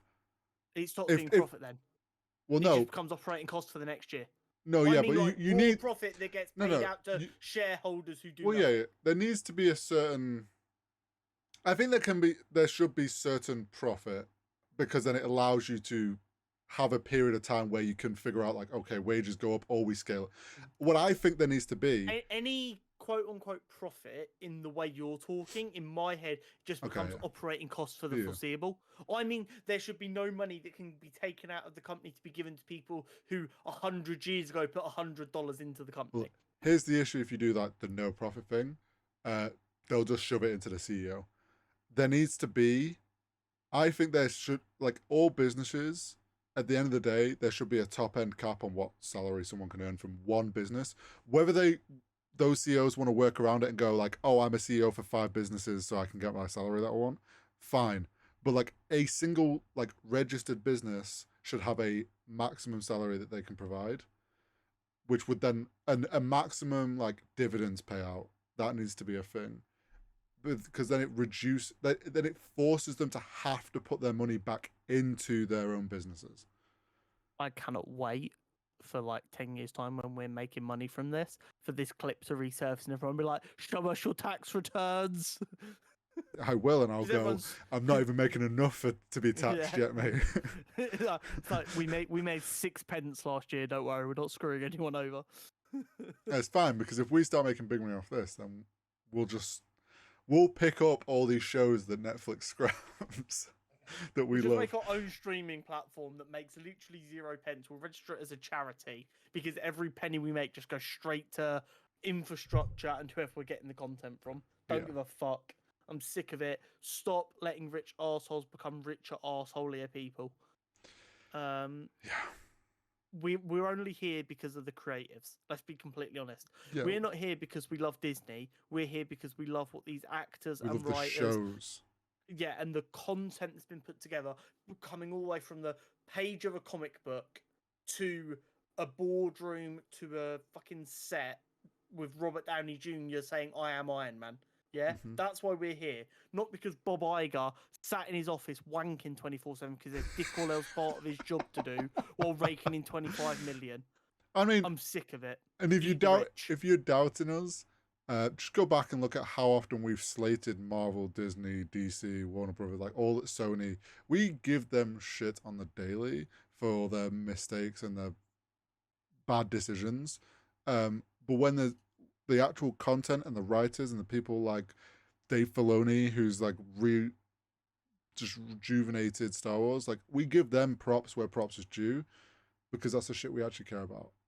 Yeah. And let the talented creatives be talented creatives. Stop holding them hostage with your dog shit payouts. And I'm happy for us to have no content for this podcast for the next 2 months if it means that people get paid properly. I will go back and watch shows from the fucking 60s. Let's go rewatch Doctor Who from episode 1 the day after you were born in the 60s, and we'll just review each of them a week. Bruh. Right. There we go. That felt good. Oh, I love it when I get to go full burn it down. Oh. Other nerd news. Yes, the rest of the news of the week. Yeah, this first bit is probably going to be the most common bit next week. Shang-Chi 2 has been delayed. Yes, due to things out of Shang-Chi's control. It's been delayed because it was supposed to be coming out after Kang Dynasty, apparently, was the predicted running order of things. Obviously, we saw a couple of weeks back all the Marvel delays that happened, which then seemingly has shoved Shang-Chi. Yeah. Sounds like Shang-Chi 2 is well underway, or well in the process of maybe starting, but then is now being told like, no, it's been pushed back. Glad though, I feel like this is the first solid news we've had about a confirmed Shang-Chi 2 though. Yeah, we got told there was one being worked on and that was it.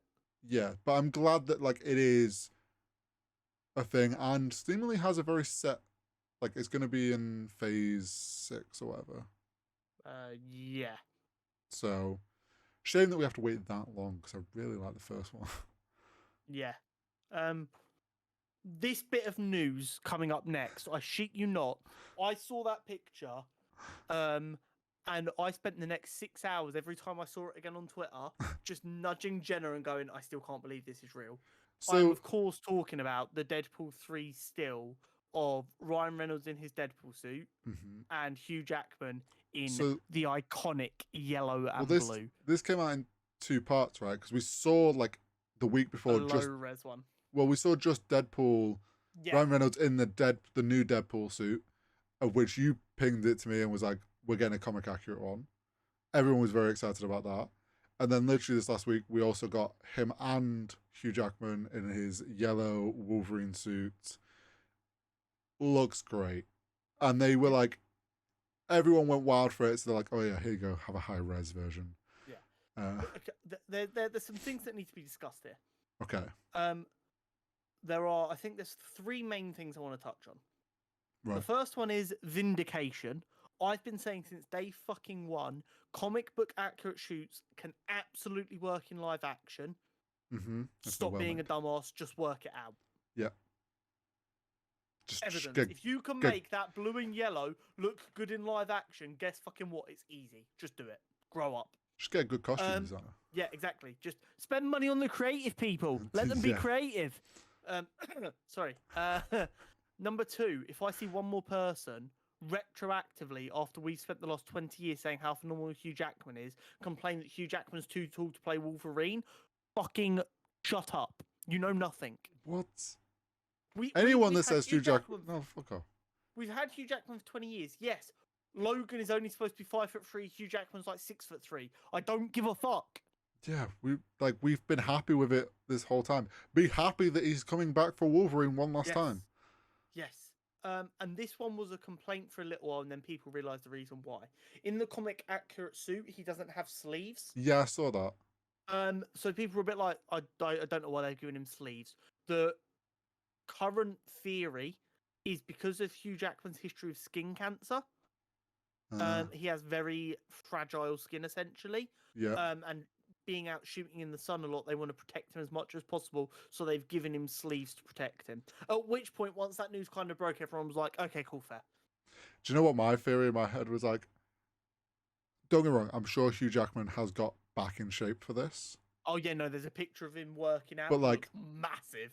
I was like, maybe he just was like, well, it's also the thing of like they take comic accurate but change it. I was just like, I kind of just accepted the fact like, oh, they've gone for sleeves. Yeah. But yes, I couldn't believe it. I felt like I was 6 years old again. There's a few set shots of like Hugh Jackman obviously holding Ryan Reynolds up on wires and different things. Like, there's obviously going to be some fun. I hope. I just want. All I want from this film is Ryan Reynolds over Hugh Jackman slapping him awake. Just give me that moment, and I'll be happy. The rest of the film could be shit, and I'll be happy. Yeah, I honestly, I was in disbelief when I saw that suit. I just felt like this flood of emotion, like, wow, this film's going to be... Because, like, the Deadpool suit from 1 and 2 were really comic accurate, and they just dialed it up to 11. They've made the red redder, and they've changed his belt buckle to actually look like the Deadpool mask, instead of just kind of like the Deadpool mask. Yeah, they've toned down, like, the extra military-esque kind of aesthetic they had in the first one and the second. Like, they've kind of moved away from that and more into the comic accurate, which I'm totally for. I cannot wait. There are rumours. There's a lot of cameos. That we're getting a cowl for the Wolverine costume as well, with the big fins. Oh, that would be sick. There are some rumours floating about. Why do I feel like it's... Oh, it's so going to be like a Deadpool's got him a new suit, gives him the yellow, and he puts the whole thing on with the cowl, and he just goes... They both just in unison just go, no, the cowl's too much. The cowl, like, make a joke about it. It will not be there for long, purely because, like, I mean, we've all seen that. It would be so cumbersome, it's not worth it. But for a single still of seeing him fully in it, 100% worth it. That would be great. Next, what is up with Marvel? So let's just be clear. We're talking about the Black Panther game that's been announced. Yes. We were talking, it must have only been 3, maybe 4 months ago, about how Marvel have a very bad history with video games. Outside of Sony PlayStation games. Yep. They've never been able to get it right. They go for these weird cash grabs that never go well. They've hit gold like once since the MCU came out with the Guardians of the Galaxy game. Then we found out about a Captain America and Black Panther game set in World War II last E23 Yes. that looked promising. Mm-hmm. Then the rumors of a long-awaited Iron Man game last week or 2 weeks ago Yeah. got confirmed to be true, with the gentleman from Guardians of the Galaxy and someone Yep. else working on that, which looks good. And now we're getting a third-person live-action story-based, no, not live-action, open-world story-based Black Panther game being made by EA's newest studio. Yeah. Wow. Now, I have a theory that the Black Panther game and the Black Panther and Captain America game I think they're both gonna end up being by EA. Potentially. I think they'll tie in. I'm all up for the Iron Man. We talked about it a couple of weeks ago. It's by the same guy that did the Guardians game, so I have hope that will do well. Obviously Spider-Man, we know that's going to be a Spider-Man ain't gonna miss, let's be honest. I'm all for more games. I worry, one, because it's EA. Don't trust EA. I think they've learned from the Star Wars games that they should just let the studio do their job. That's because Star Wars are more like stick to the fucking truth of what our games are, whereas Marvel's just like, oh, you want to slap Marvel into your game? Go ahead. Like, I worry that Marvel's too relaxed with, like, they just want it everywhere. They don't really care. Yeah. I'm hoping the fact they've moved away from, like, mobile games means they are starting to care. I'm choosing to be positive. I want it to be good. And I think Black Panther's a good... They're choosing characters that aren't, like, crazy superpowers, which I think is smart. Makes it easier to, like... Balance, yeah. Make, like, a... Like we've always said, Iron Man having a skill tree to unlock new abilities makes complete sense. Yeah, it's all new technology. And to be honest, Black Panther, if they're going with like how the films are, it's all like Wakanda tech. Like it's going to be a similar thing. Obviously strength and all that from being Black Panther, but yeah, I mean, I'm for it. We'll see. The proof will be in the pudding. I'm excited. Yeah. And like the only problem is if this only just been announced, I'm pretty sure they've done the thing I hate most in the entire world, which is announcing a game 4 years before it's going to be ready. Yeah, they probably. That is the thing I hate most in the world. I think it should be illegal to announce a game with more than 12 months until it's released. From the date you announce it, you have 12 months to release that game. Otherwise, you get sued $100 million a day. Do you know what I think? Studios should have to do. It's sort of like what a lot of them do, but don't announce it. Is when like job postings come up. It's like untitled Bungie game or untitled this. Just do that. Just be like EA can just be like untitled Marvel game. And it's like cool. We know we're gonna get a Marvel game in the next like 4 years. Just announce what it is near the time when it's ready to be. And I know people were getting like really antsy about an update to Spider-Man 2. But we knew they were working on it. Yeah. And then we heard nothing until like a month and a half ago when they were like, okay, it'll be out in October. Yeah, and by the way, this is how good it looks. Yeah. Perfect. That's all I want. That's all I want. And like, I would have preferred it if they hadn't even shown that still like a year and a half before. If they'd have, like, I'd have preferred it if Spider-Man Miles Morales would have come out, they'd have gone dead fucking silent. And then a month and a half ago, they'd just gone, here's a trailer for Spider-Man 2. And the internet loses its ever-loving shit. Do you know who the worst culprit of, like, announcing too early is? Go on. Elder Scrolls 6. That image got shown. Never coming out. That image got shown, and it's still at that least... game is never coming. No, they've said it's at least 4 years off. That game is never coming. It will have been 6... If they stick to that, 4 years... It'll have been 6 years since they showed the image of Elder Scrolls 6 at E3. From when the thing is, it's like everyone was so adamant of like, where's Elder Scrolls 6? We want Elder Scrolls 6. Clearly, they were working on Starfield or whatever, and they were just like, well, here you go. Here's an image that says it's there. It's on a whiteboard somewhere. Maybe we've set like one small team to start on it, just to shut people up. But then they've made it worse themselves. Do not announce a game until you are 12 months away from it being on my PC being loaded up. I don't want to hear. Yeah. I'm sick of it. Anyway, This is a more of a you thing to talk about. Yeah, But so I put this. I'll intro it for you. Over 100 VFX artists worked on the de-aging process of Harrison Ford. So, obviously, the new Indiana Jones movie came out. I have It did. not gone to see it yet, I've but not gone to see it yet I've either. heard good things. And one thing I heard is the de-aging that they've done was done like almost flawlessly, because they I've have also heard it seems very good. they've used the ILM deepfake stuff that they've used in the Star Wars shows that they've been building out. I put it in here because it's like we talked a couple weeks ago about the AI intro on Secret Invasion. I know that the process with like de-aging, I've seen it done, and like the deep faking and changing face, a lot of that is AI based. People always are saying like, oh, AI is killing artists' jobs, it's taking away. The fact that it still takes, like, people need to realize, just because AI is helping artists, when used correctly, like this still took 100+ VFX artists to de-age Harrison Ford, even using AI tools and different things. Like, it's a good tool. Like, it's impressive. It's not taking away from jobs. I thought it was super cool to, like, the amount of people that it took.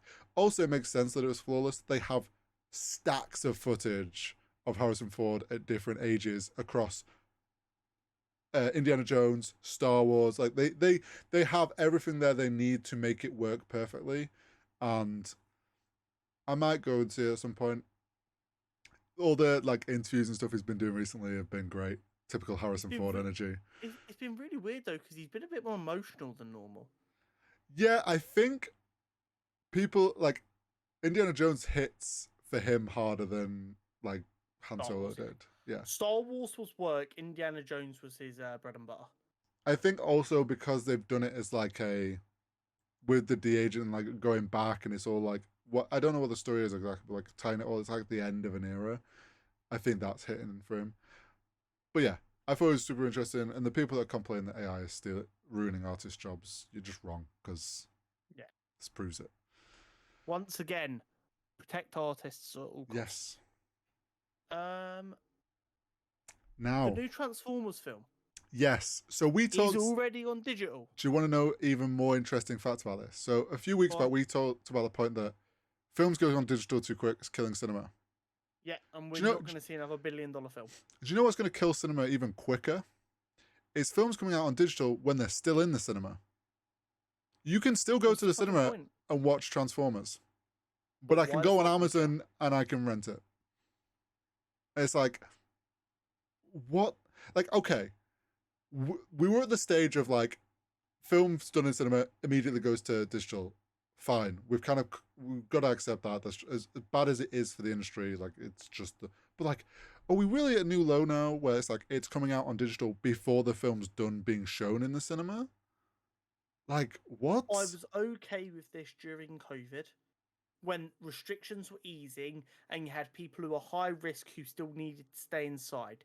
Mm-hmm. Once that ended, it could have ended. I love the cinema. I like, as much as sometimes you'll get the annoying fucker who doesn't shut up during the film, I love nothing more than sitting down, excited for a film, with me big ass drink, me big ass popcorn, and just feeling that anticipation in the cinema. Now I go, it's me, Jenna, and a random stray dog. Oh, the amount of times I've gone and there's like, when I went to see Flash, one guy walked in, and as he came in and the adverts were starting, he's like, he looked around and he went, oh, I guess it's just us then. I laughed and I was like, yep. And he just sat down and a couple more filled in. But like, for the most part, like, it was like, but this is the thing, it's like the new Transformers we talked about when the trailer came out, like it looked interesting for like the more interesting one in a while from Transformers. Yeah. I maybe would have considered, if I was like free, I was like, oh, maybe I would have gone to see it. Well, I don't need to now. Just wait, like, also wild, don't come out on disc till October. Yeah. It's like, who's going to buy it on disc? It's been out on digital for several months. I know it was a different world, and I know it was the movie event of the decade. I went to see Avengers Endgame at midnight on a Friday, the day it came out. It was a midnight showing. That cinema was full. midnight, the day of release, that cinema screen was full. There was no room. There was not a spare seat. It was the busiest I've ever. And yes, I get it was before COVID, which changed a lot. The world wasn't so fucked with inflation. There's a bit more money going about. I get all of them factors. I do, but there is no way in 4 or 5 years we should go from cinema absolutely ram-packed for Avengers Endgame to Transformers going digital while still in the fucking cinema. Yeah. It's like at that point, why, like, for things like Transformers, if you're going to do that, why have you, like, just put it straight on digital? Like, what's the fucking point? I honestly think, and like, both of us are hoping to see it, but, like, I actually think Oppenheimer might be the one film that might save cinema in some way at the moment. If Oppenheimer doesn't manage to hit $1 billion, I genuinely don't think we're going to see another $1 billion film for another 10 years. I think Oppenheimer will reignite the, like, what was cinema. If that makes sense. Hopefully, anyway. But yeah. Suicide Squad is getting an anime. It is. And it was shown or teased at Anime Con, which was like a couple of weeks ago, or a week or so ago. It looks really cool. I've not seen anything from it yet. I've not been able to see that since I got back.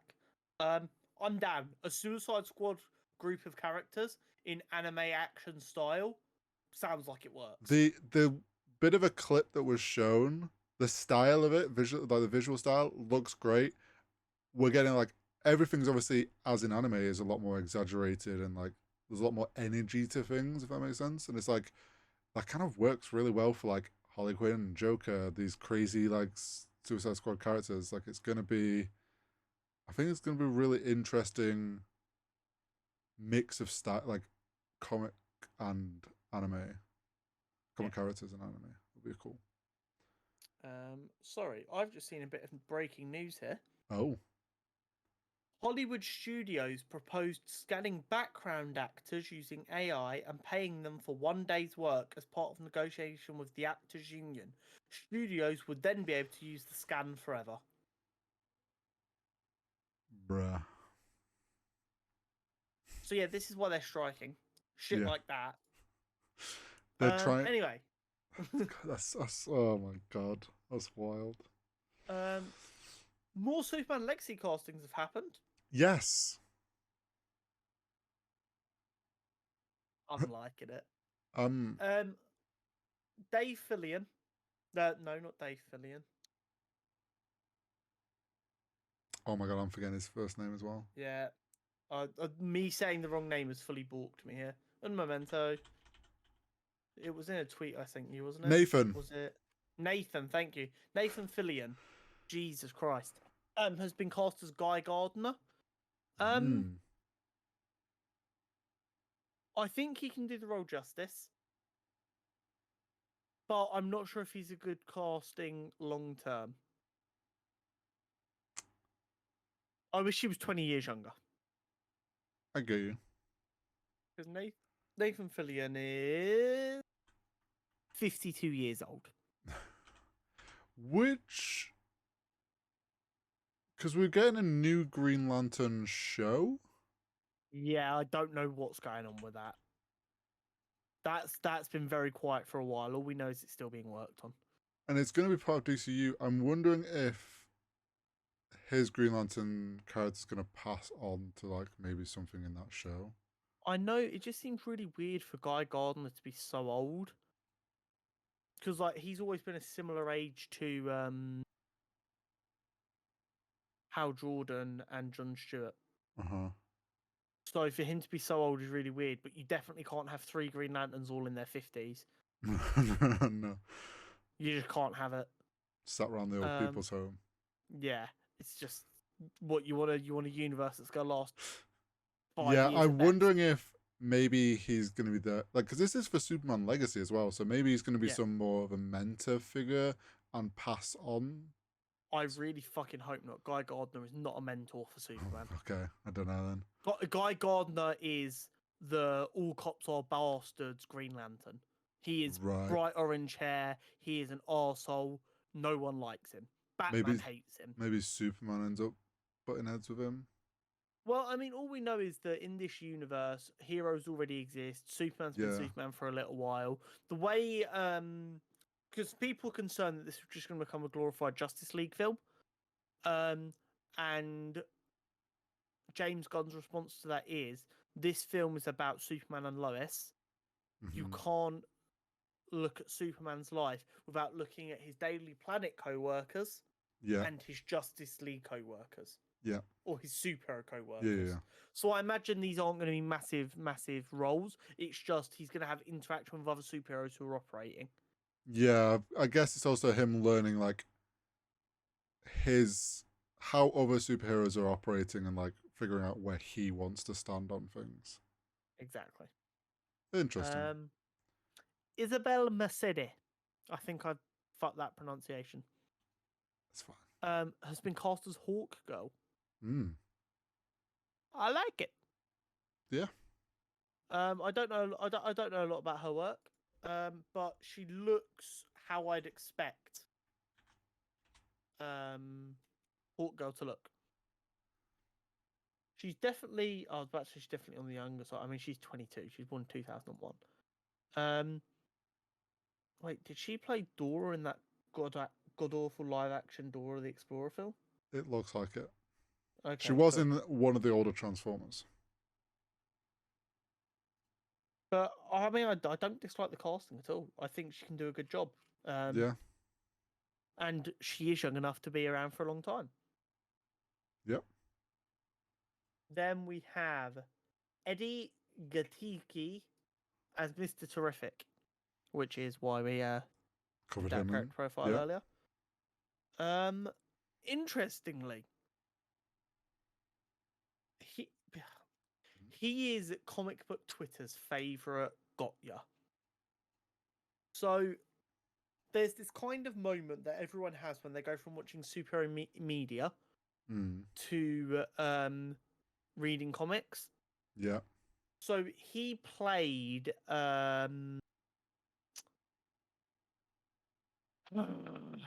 brain not working in X-Men First Class. He played Oh. forget the character's name, Darwin. Yes. In the comics, Darwin's entire thing is he cannot die. To the point where he has become death before so that he wouldn't die. Yeah, everyone was like he was misused. And then First Class killed him off pretty fucking quickly. So like there's this moment that a lot of people end up tweeting, they're like, wait, this guy can't die, they just killed him off, what the fuck? So it's kind of become a meme to this point. So he got cast as Mr. Terrific, and that meme just came back to life instantly. It's like, never forget. I like him. I don't know why when I think of Mr. Terrific, I imagine a bit more muscle. He can't be huge purely because he's supposed to be like an Olympic decathlete. And if you look at a gold medal male decathlete. Yeah, they're not going to be jacked. They need to be slim enough for certain things. But he's just a touch too slim. Yeah, but we all know that there's I don't think diets he needs for the that. full. I don't think he needs the full steroids. Maybe just a half dose. Just for breakfast. But I think I really like that cast, and I think he can do a really good job of that. And hopefully he gets like a couple of Mr. Terrific films or a series or something. Because I'm so down. Because you've got to remember in James Gunn's plan, these actors will be the voice actors in any animated and video game stuff as well. Yes. And then Anthony Carrigan, who I know as Victor Zsasz from Gotham. Yes, but he's that's where I also know been him from. quite popular in a new show called Barry. Okay. That's what I seem to see him being associated with on Twitter at the minute. Has been cast as Metamorpho, who is another hero who can change a lot of his characteristics. I don't know a lot about him. Maybe we'll cover him next week. I like these castings. As long as they're not a huge part of this film, it's not going to be a problem. when James Gunn has been very upfront about the fact that we're not going into a universe like the MCU where no heroes exist yet, Yeah. it's fine. The heroes have got to be about in the way James Yeah. Gunn's telling his stories. So if Superman's having interactions with them, it's not the end of the world. I want this to feel like a comic book. I want it to feel like we're going into existing relationships and they have these little conversations. And then you get your Mr. Terrific show that goes off and discusses what he's been doing in between, and it all comes together nicely. And also, the best bit about in comic book universes, Mm-hmm.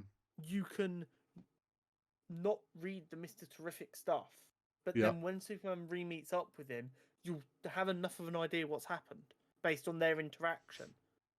Yeah, And you'll get told what you need to see if you're that desperate to have the full context. Yeah, and it also allows like some of these characters could maybe show up in some of the other projects, and it's like we already, oh, that's so and so. Like they don't have to necessarily be these big characters, but setting them up now in the first film helps just down the line where gives James Gunn some like options. Exactly. I don't even want to say his name again. The Disney CEO has said they're going to reduce spending on Marvel and Star Wars. That makes complete sense. They're pouring too much money in and they're not getting an improvement in quality out of it. What's the fucking point? Here's the thing though, it's like Star Wars I'm surprised by because it's been doing so well. Or at least I suppose we see it's doing well. Marvel, I kind of feel like they're just he's saying, "Oh, we're reducing spending." Well, yeah, on the books it's going to look like we're reducing spending, but Marvel's already said they're slowing down on projects. So it's like, are you just hiding? Like, it just seems like very, like Marvel's already said they're not doing as many projects, and now you're just trying to spin it as, oh, we're reducing spending. It's like, well, no, you're just not doing as many projects. It's not necessarily you're reducing spending. I think a lot of money has been spunked away on stupid stuff. I think they need to go back to a slightly stricter budget, making sure they're still paying talent fairly, of course. Do you know what I think it also is? Make it work. They launched Disney Plus, so obviously their spending was going to be higher while they pushed this new streaming platform. Now the platform's been out for a couple of years or whatever. It's established. Like enough people know about Disney Plus. They have subscriptions. It's like you can reduce spending and to a point which like you want to maintain. It's like anything with marketing a new product. You pump a lot of money in at the beginning, market it, and then you can scale that back once people know about your product. So I feel like that's just what they're doing. They're just like they've finished doing their initial push on getting Disney Plus off the ground, and they're scaling back their two biggest franchises because it's like they're going to spread out things more. What I will say is Iron Man had $140 million budget all in. Marketing, everything. Now, like Ant-Man and the Wasp Quantumania was getting 200 million just for the film, and it was reported they spent another 200 million on marketing. I get inflation has happened in the last 15 years. I'm not dumb, but where's that money going? Super Bowl halftime adverts. Do you know what I mean? Yeah, no, they're throwing it in places they probably don't need to be. Yeah. Just engage brain a little bit more, folks, and we will find a way out of this.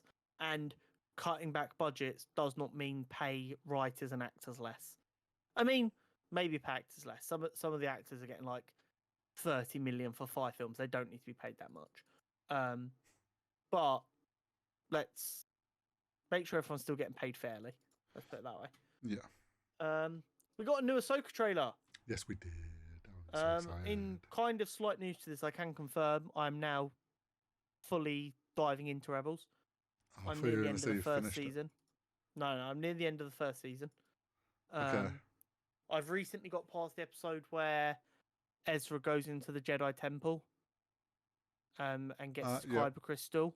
That was peak Star Wars. Hearing Master Yoda's voice had me in my hotel room while Jenna was having her afternoon snooze. I heard Yoda's voice and I literally went, looking around for someone to react with. I had AirPods in. No one else, even if they were there, would have been able to hear what I could hear. But I still like. You see why people like Rebels now? Yeah, no. I'm excited. I'm very excited for the trailer. The trailer's got me so excited for the show. It looks good.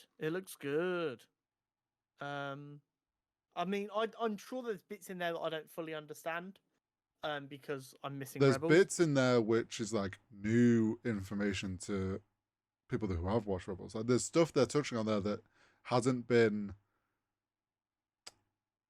seen or known about, I guess. So yeah, I know a lot of people were losing their mind because Sabine referred to Ahsoka as Master. Yes. So everyone was like, "Oh, ugh."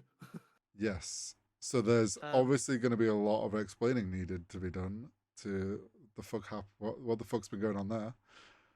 But yeah, I'm very excited for it. I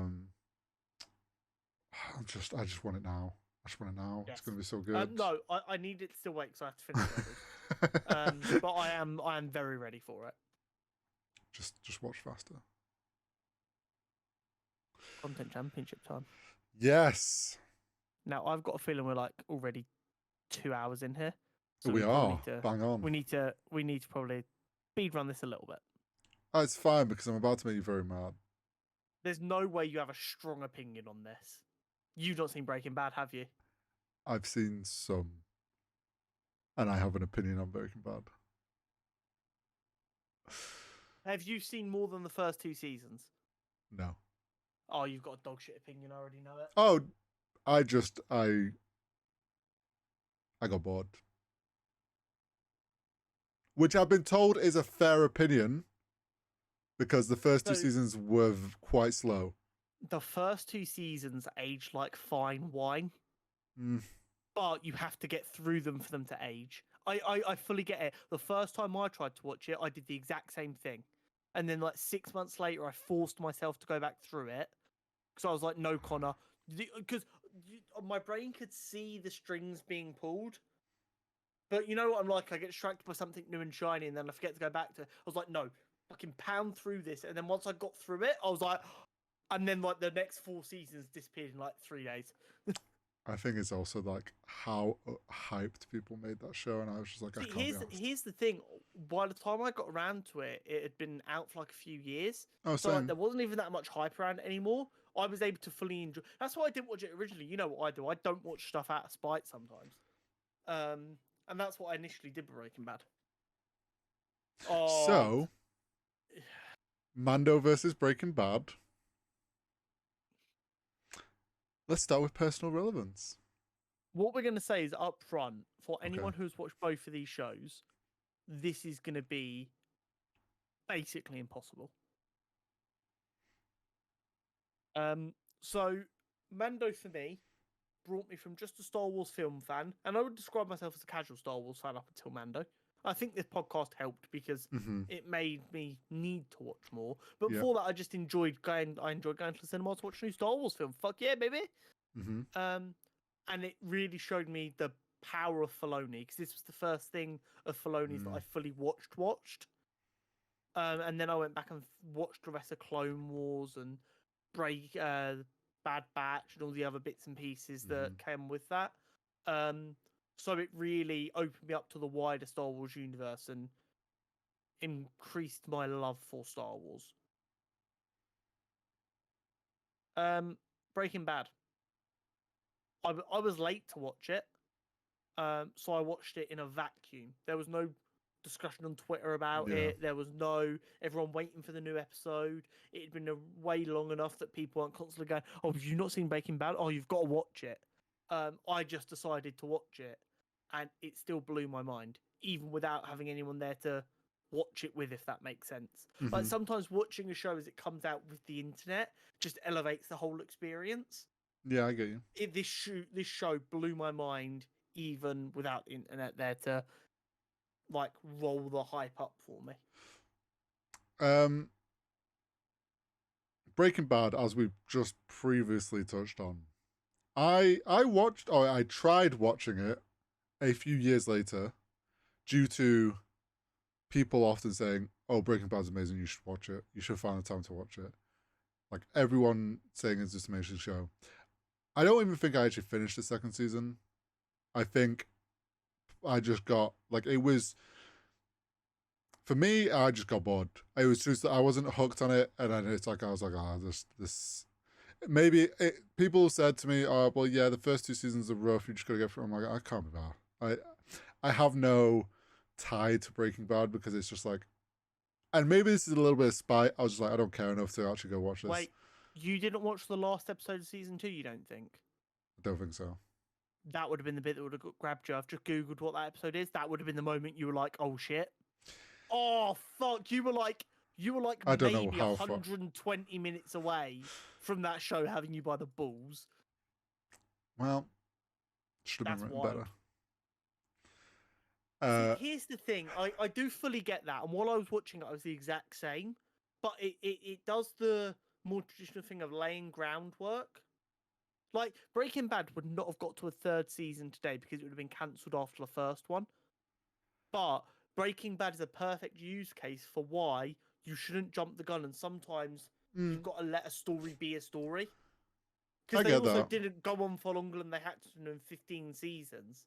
They were like, 6 seasons, that's all you're getting. This is point A, this is point B. Let us get there, and they just went fine. But yeah, so I haven't seen all of it. I gave up. Mando, I mean, I've always been a fan of Star Wars. I've watched Clone Wars, I've watched Rebels and all that. Mando was just like the step into live action TV. And I mean, Dave Filoni is amazing. So I knew like it was going to be great. And it was just like, it really did open the door to all these other shows we've now had. And it's like, I was always so excited to get more Star Wars, especially in like we knew of Mandalore and all that, but like it was a new area that we hadn't really got to see. So I was super excited for when all that coming out. And who doesn't like Baby Yoda? Like, carried that show. The child or Grogu? I don't care. I will always call it Baby Yoda. How well has it aged? Now, even though I've not seen all of Breaking Bad, going off your reaction to me not seeing it, and what everyone has always told me is like, it was an amazing show by the end of it. The first 2 seasons were rough, but in general, the whole thing aged very well. And I think the whole show has aged like a fine wine when people still talk about it. Yeah. And its spin-off, Better Call Saul, yeah, is also seen as one of the greatest shows of all time. Like, when your show is so big that its spin-off is also huge, I think that says a lot. Mando, I mean, it was well loved when it came out, and I think it still is. The only thing I can say in like how it's aged is it's opened the door to all these extra shows and new avenues of Star Wars that to be honest, we were in a very Star Wars drought. We were in a Star Wars drought. The Disney trilogy wasn't great, and then it's like this has just kind of reignited everyone's love for Star Wars. It was a shining light in a very dark spot. Yeah. Yeah, I mimic that idea. It's still very young to say how well it's aged, but it has allowed this additional Filoni content in this time period to come through, bringing us Ahsoka, and all the other stuff that comes along with that, and the film that we've got, Andor, all of that stuff has been allowed to happen because of the success of Mando. Yeah. Rewatchability. So I'm really upset because the thing I've written for rewatchability is going to mean nothing to you. Oh, actually, it might. It might still mean something to you, but it probably won't. I just wrote, "I am the danger." So I know that. Yeah, that is. I think. Am I ballsy enough to say this? Yes, I am. That is the greatest soliloquy in TV history. Fair. No, I know that scene.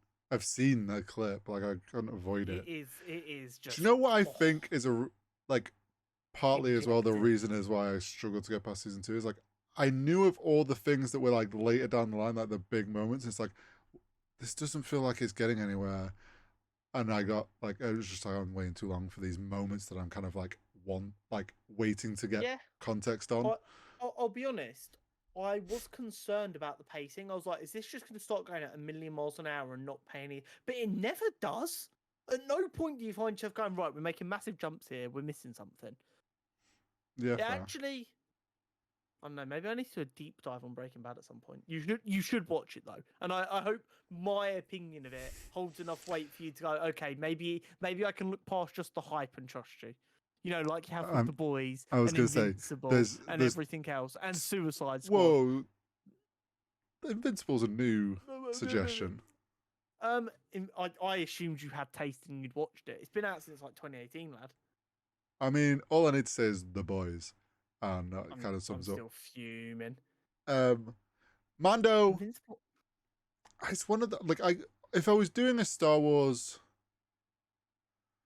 I probably would. I feel like with Star Wars, you have to watch it in eras. Now there's so much. Yeah. It's like I would happily like sit down and rewatch like the Mando in like once Ahsoka's like the Mando into Ahsoka, that period. Because it's a TV show. If I was to sit down though and watch any so like I'm gonna pick a film first. So it's like That's fair. I think Mando is crazy rewatchable, but like you said, it is very much about the era you like. yeah. If you're like a post Empire era kind of dude, which I am, I like that era.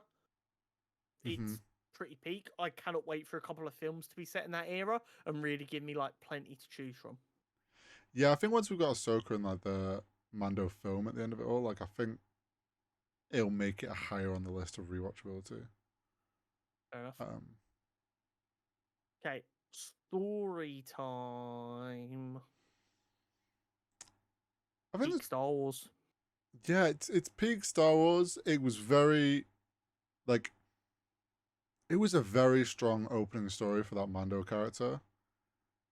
Of him being like this Wild West sort of character, mysterious child that he's trying to say like and gets hooked, emotional attachment. Like it was very much peak Star Wars without lightsabers though. But still, Which is what I always wanted. which is just still so enjoyable. And honestly, it just like everything it needed. Like it never kind of stretched itself into a that felt like too much, or like they never lent on. Yes, they lent on Grogu or Baby Yoda as he was known in season 1, but like the show very much has stayed true to it is a Mandalorian show. 100%. So I think that's great. Breaking Bad. I mean, I've heard that like the story gets amazing. Breaking Bad might have some of the most impressive and well-written character development in the history of storytelling. I have never seen a character develop so smoothly across 6 seasons of a television show. Less than 60 episodes, they managed to pull off a complete 180 of a character without you ever going, that was where it happened right there. It's so smooth.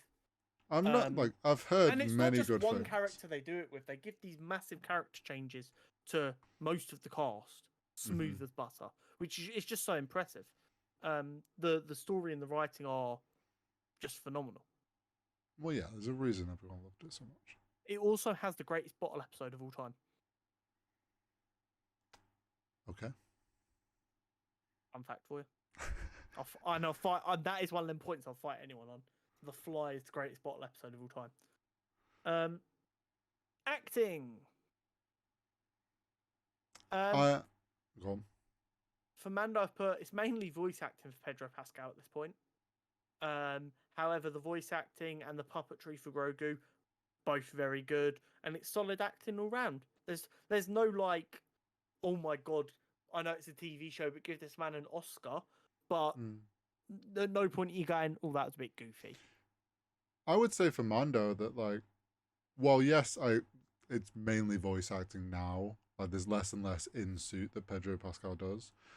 But like, to be honest, he in those like season 1 when he was still doing quite a bit of it, I think he did an excellent job it's like it's not easy acting with a helmet on and showing emotion, and he did an excellent job of getting that acting portrayed, even though his face was completely covered. And I You think, want to know the only other time I've been so impressed with an actor who's not got the full ability of their face for a lot of the roles? Andrew Garfield's Spider-Man. yes, Andrew Spider-Man is another. Garfield with the mask on Mm-hmm. is so much better than both Tom Holland and Tobey Maguire. And it's so difficult to do. It's why in so many superhero films, in the third act, the mask comes off. Yeah, It's so you can get that full range of emotion.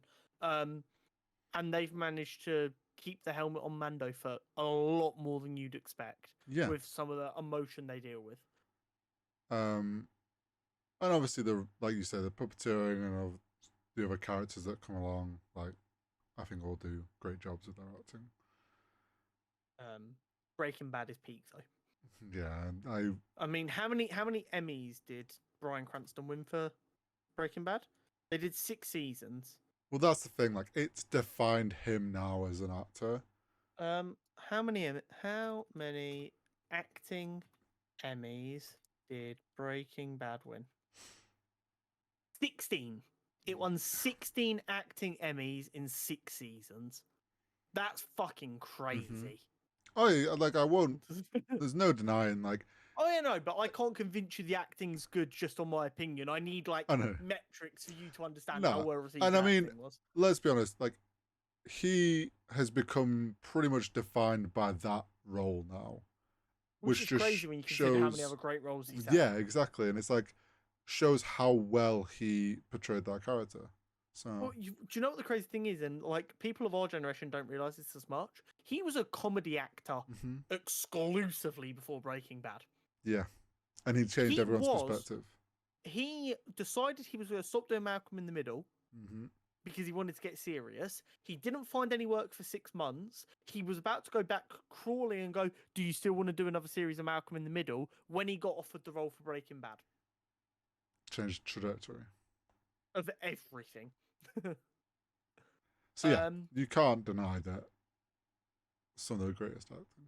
if for nothing else, I love Breaking Bad for showing us how good an actor Bryan Cranston is outside of his pure comedy talent. Mm-hmm. Cinematography. Ba-da-da-da-da. I would I'm loving it. say Mando paved the way of the virtual set. Yeah. What they've been able to do with that has like kind of revolutionized cinema in a way. So what I said was, it's very good. It's very pretty. They literally created a whole new system with the virtual set that had never been used before to achieve their goals, Mm-hmm. and it all works so well. It holds up. It looks good. It is the most consistently reliable show on Disney Plus for the quality of the visuals. Yes. Breaking Bad. It's not pretty in the traditional sense of what we normally talk about cinematography, Mm-hmm. but in the more traditional sense of cinematography, like the way they position shots Yeah. and the lighting and stuff like that, is some of the best I've seen in TV and actually noticed. So, like, the color palette isn't always that good, but they're very deliberate with the way they shoot their scenes. Yeah. And it's one of the few TV shows that don't feel like they've just got generic camera angles. Yeah. And No. like they think about the shot a lot more. Breaking Bad definitely stepped up the quality of like what you expect from a TV show to be more cinema-esque. I think it's tough. It's like we said, Mando does an excellent job of is pushed forwards with the virtual set and the product like of what is possible, and then not doing what some studios have done in years like MCU, just go full blue screen. Like they've found a very great balance of practical and VFX. Which is what Star Wars' bread and butter is. Yes, it's not Star Wars if it doesn't find that balance. And they've done an amazing job with that. And I think, like you say, also with Breaking Bad, even though I've not seen it, like I can't, from what things I've seen on the internet and stuff, like yeah, like it's shot incredibly. So overall, I cannot, in good conscience, say Mando deserves to go through ahead of Breaking Bad. I cannot. I love Mando, and I'm not a big believer in because it's a nerdy thing, it's inherently worse. But Breaking Bad is something else. If I was going personally off what I've experienced, obviously I'm going to go Mando. I haven't seen Breaking Bad, even though I know enough about it, and I've yes, but I would lean Mando because I have more there. But going off what I've seen and knowing even though I haven't enjoyed it, I know how well held Breaking Bad is. It makes there's no way that is worse than Mando. I would implore you to give it one more chance. Maybe one day.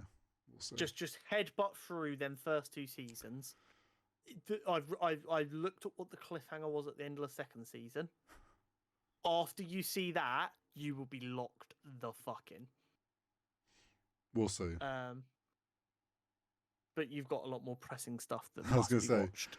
You have other things you'd rather I'd watch first. Yeah, you like to every week sit here on your high horse about I need to finish Rebels. I've got my eye on you. I'm surprised it's taking you this long of me pressing you to. It's because I am aware that I do need to watch Rebels. Here's the thing. Yeah, no, you're right, and I just move on. You'll be doing the exact same back to me when the new season of The Boys is on the horizon, and you're like, "Well, you need to fucking hurry up and watch it. We're not doing another. We're not sitting here again. Another season of The Boys with you not having a fucking clue what's going on." Do you know what's funny? I haven't even watched The Boys, and I have more knowledge of that season than any of it because you explained everything that was going on. It's funny. But yeah, I think we have to put Breaking Bad through just out of. Yeah, I mean, I don't think anyone can deny that. No. Unfortunate that Mando has to drop here, but. Yeah, I mean, I must have put Breaking Bad in because it wouldn't have been you. No, it wouldn't have been but me. I think it says how highly I view Mando that I thought that was a fair fight. I mean, they both are great shows in their own areas. Yeah. Can we go back to the shit-offs like X-Men versus Batman 97, please? Yeah, we need some shit shows. That didn't hurt my heart as much. Oh. So next week we'll be debating Return of the Jedi versus The Batman.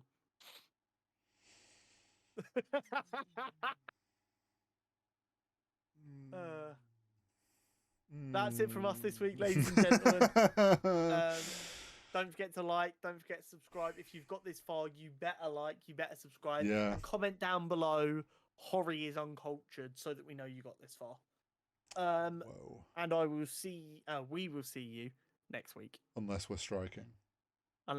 Yeah. If literally nothing happens, we might just turn up and go, "Hello, there is no news." Enjoy the episode. It's just 2 hours of the word strike. Oh no, we'll have Secret Invasion. True. Have Secret Invasion, if nothing else. Yeah, we would. Yeah. Anyway, that'll be it from us, and we'll catch you later. Yeah, we'll see you next week.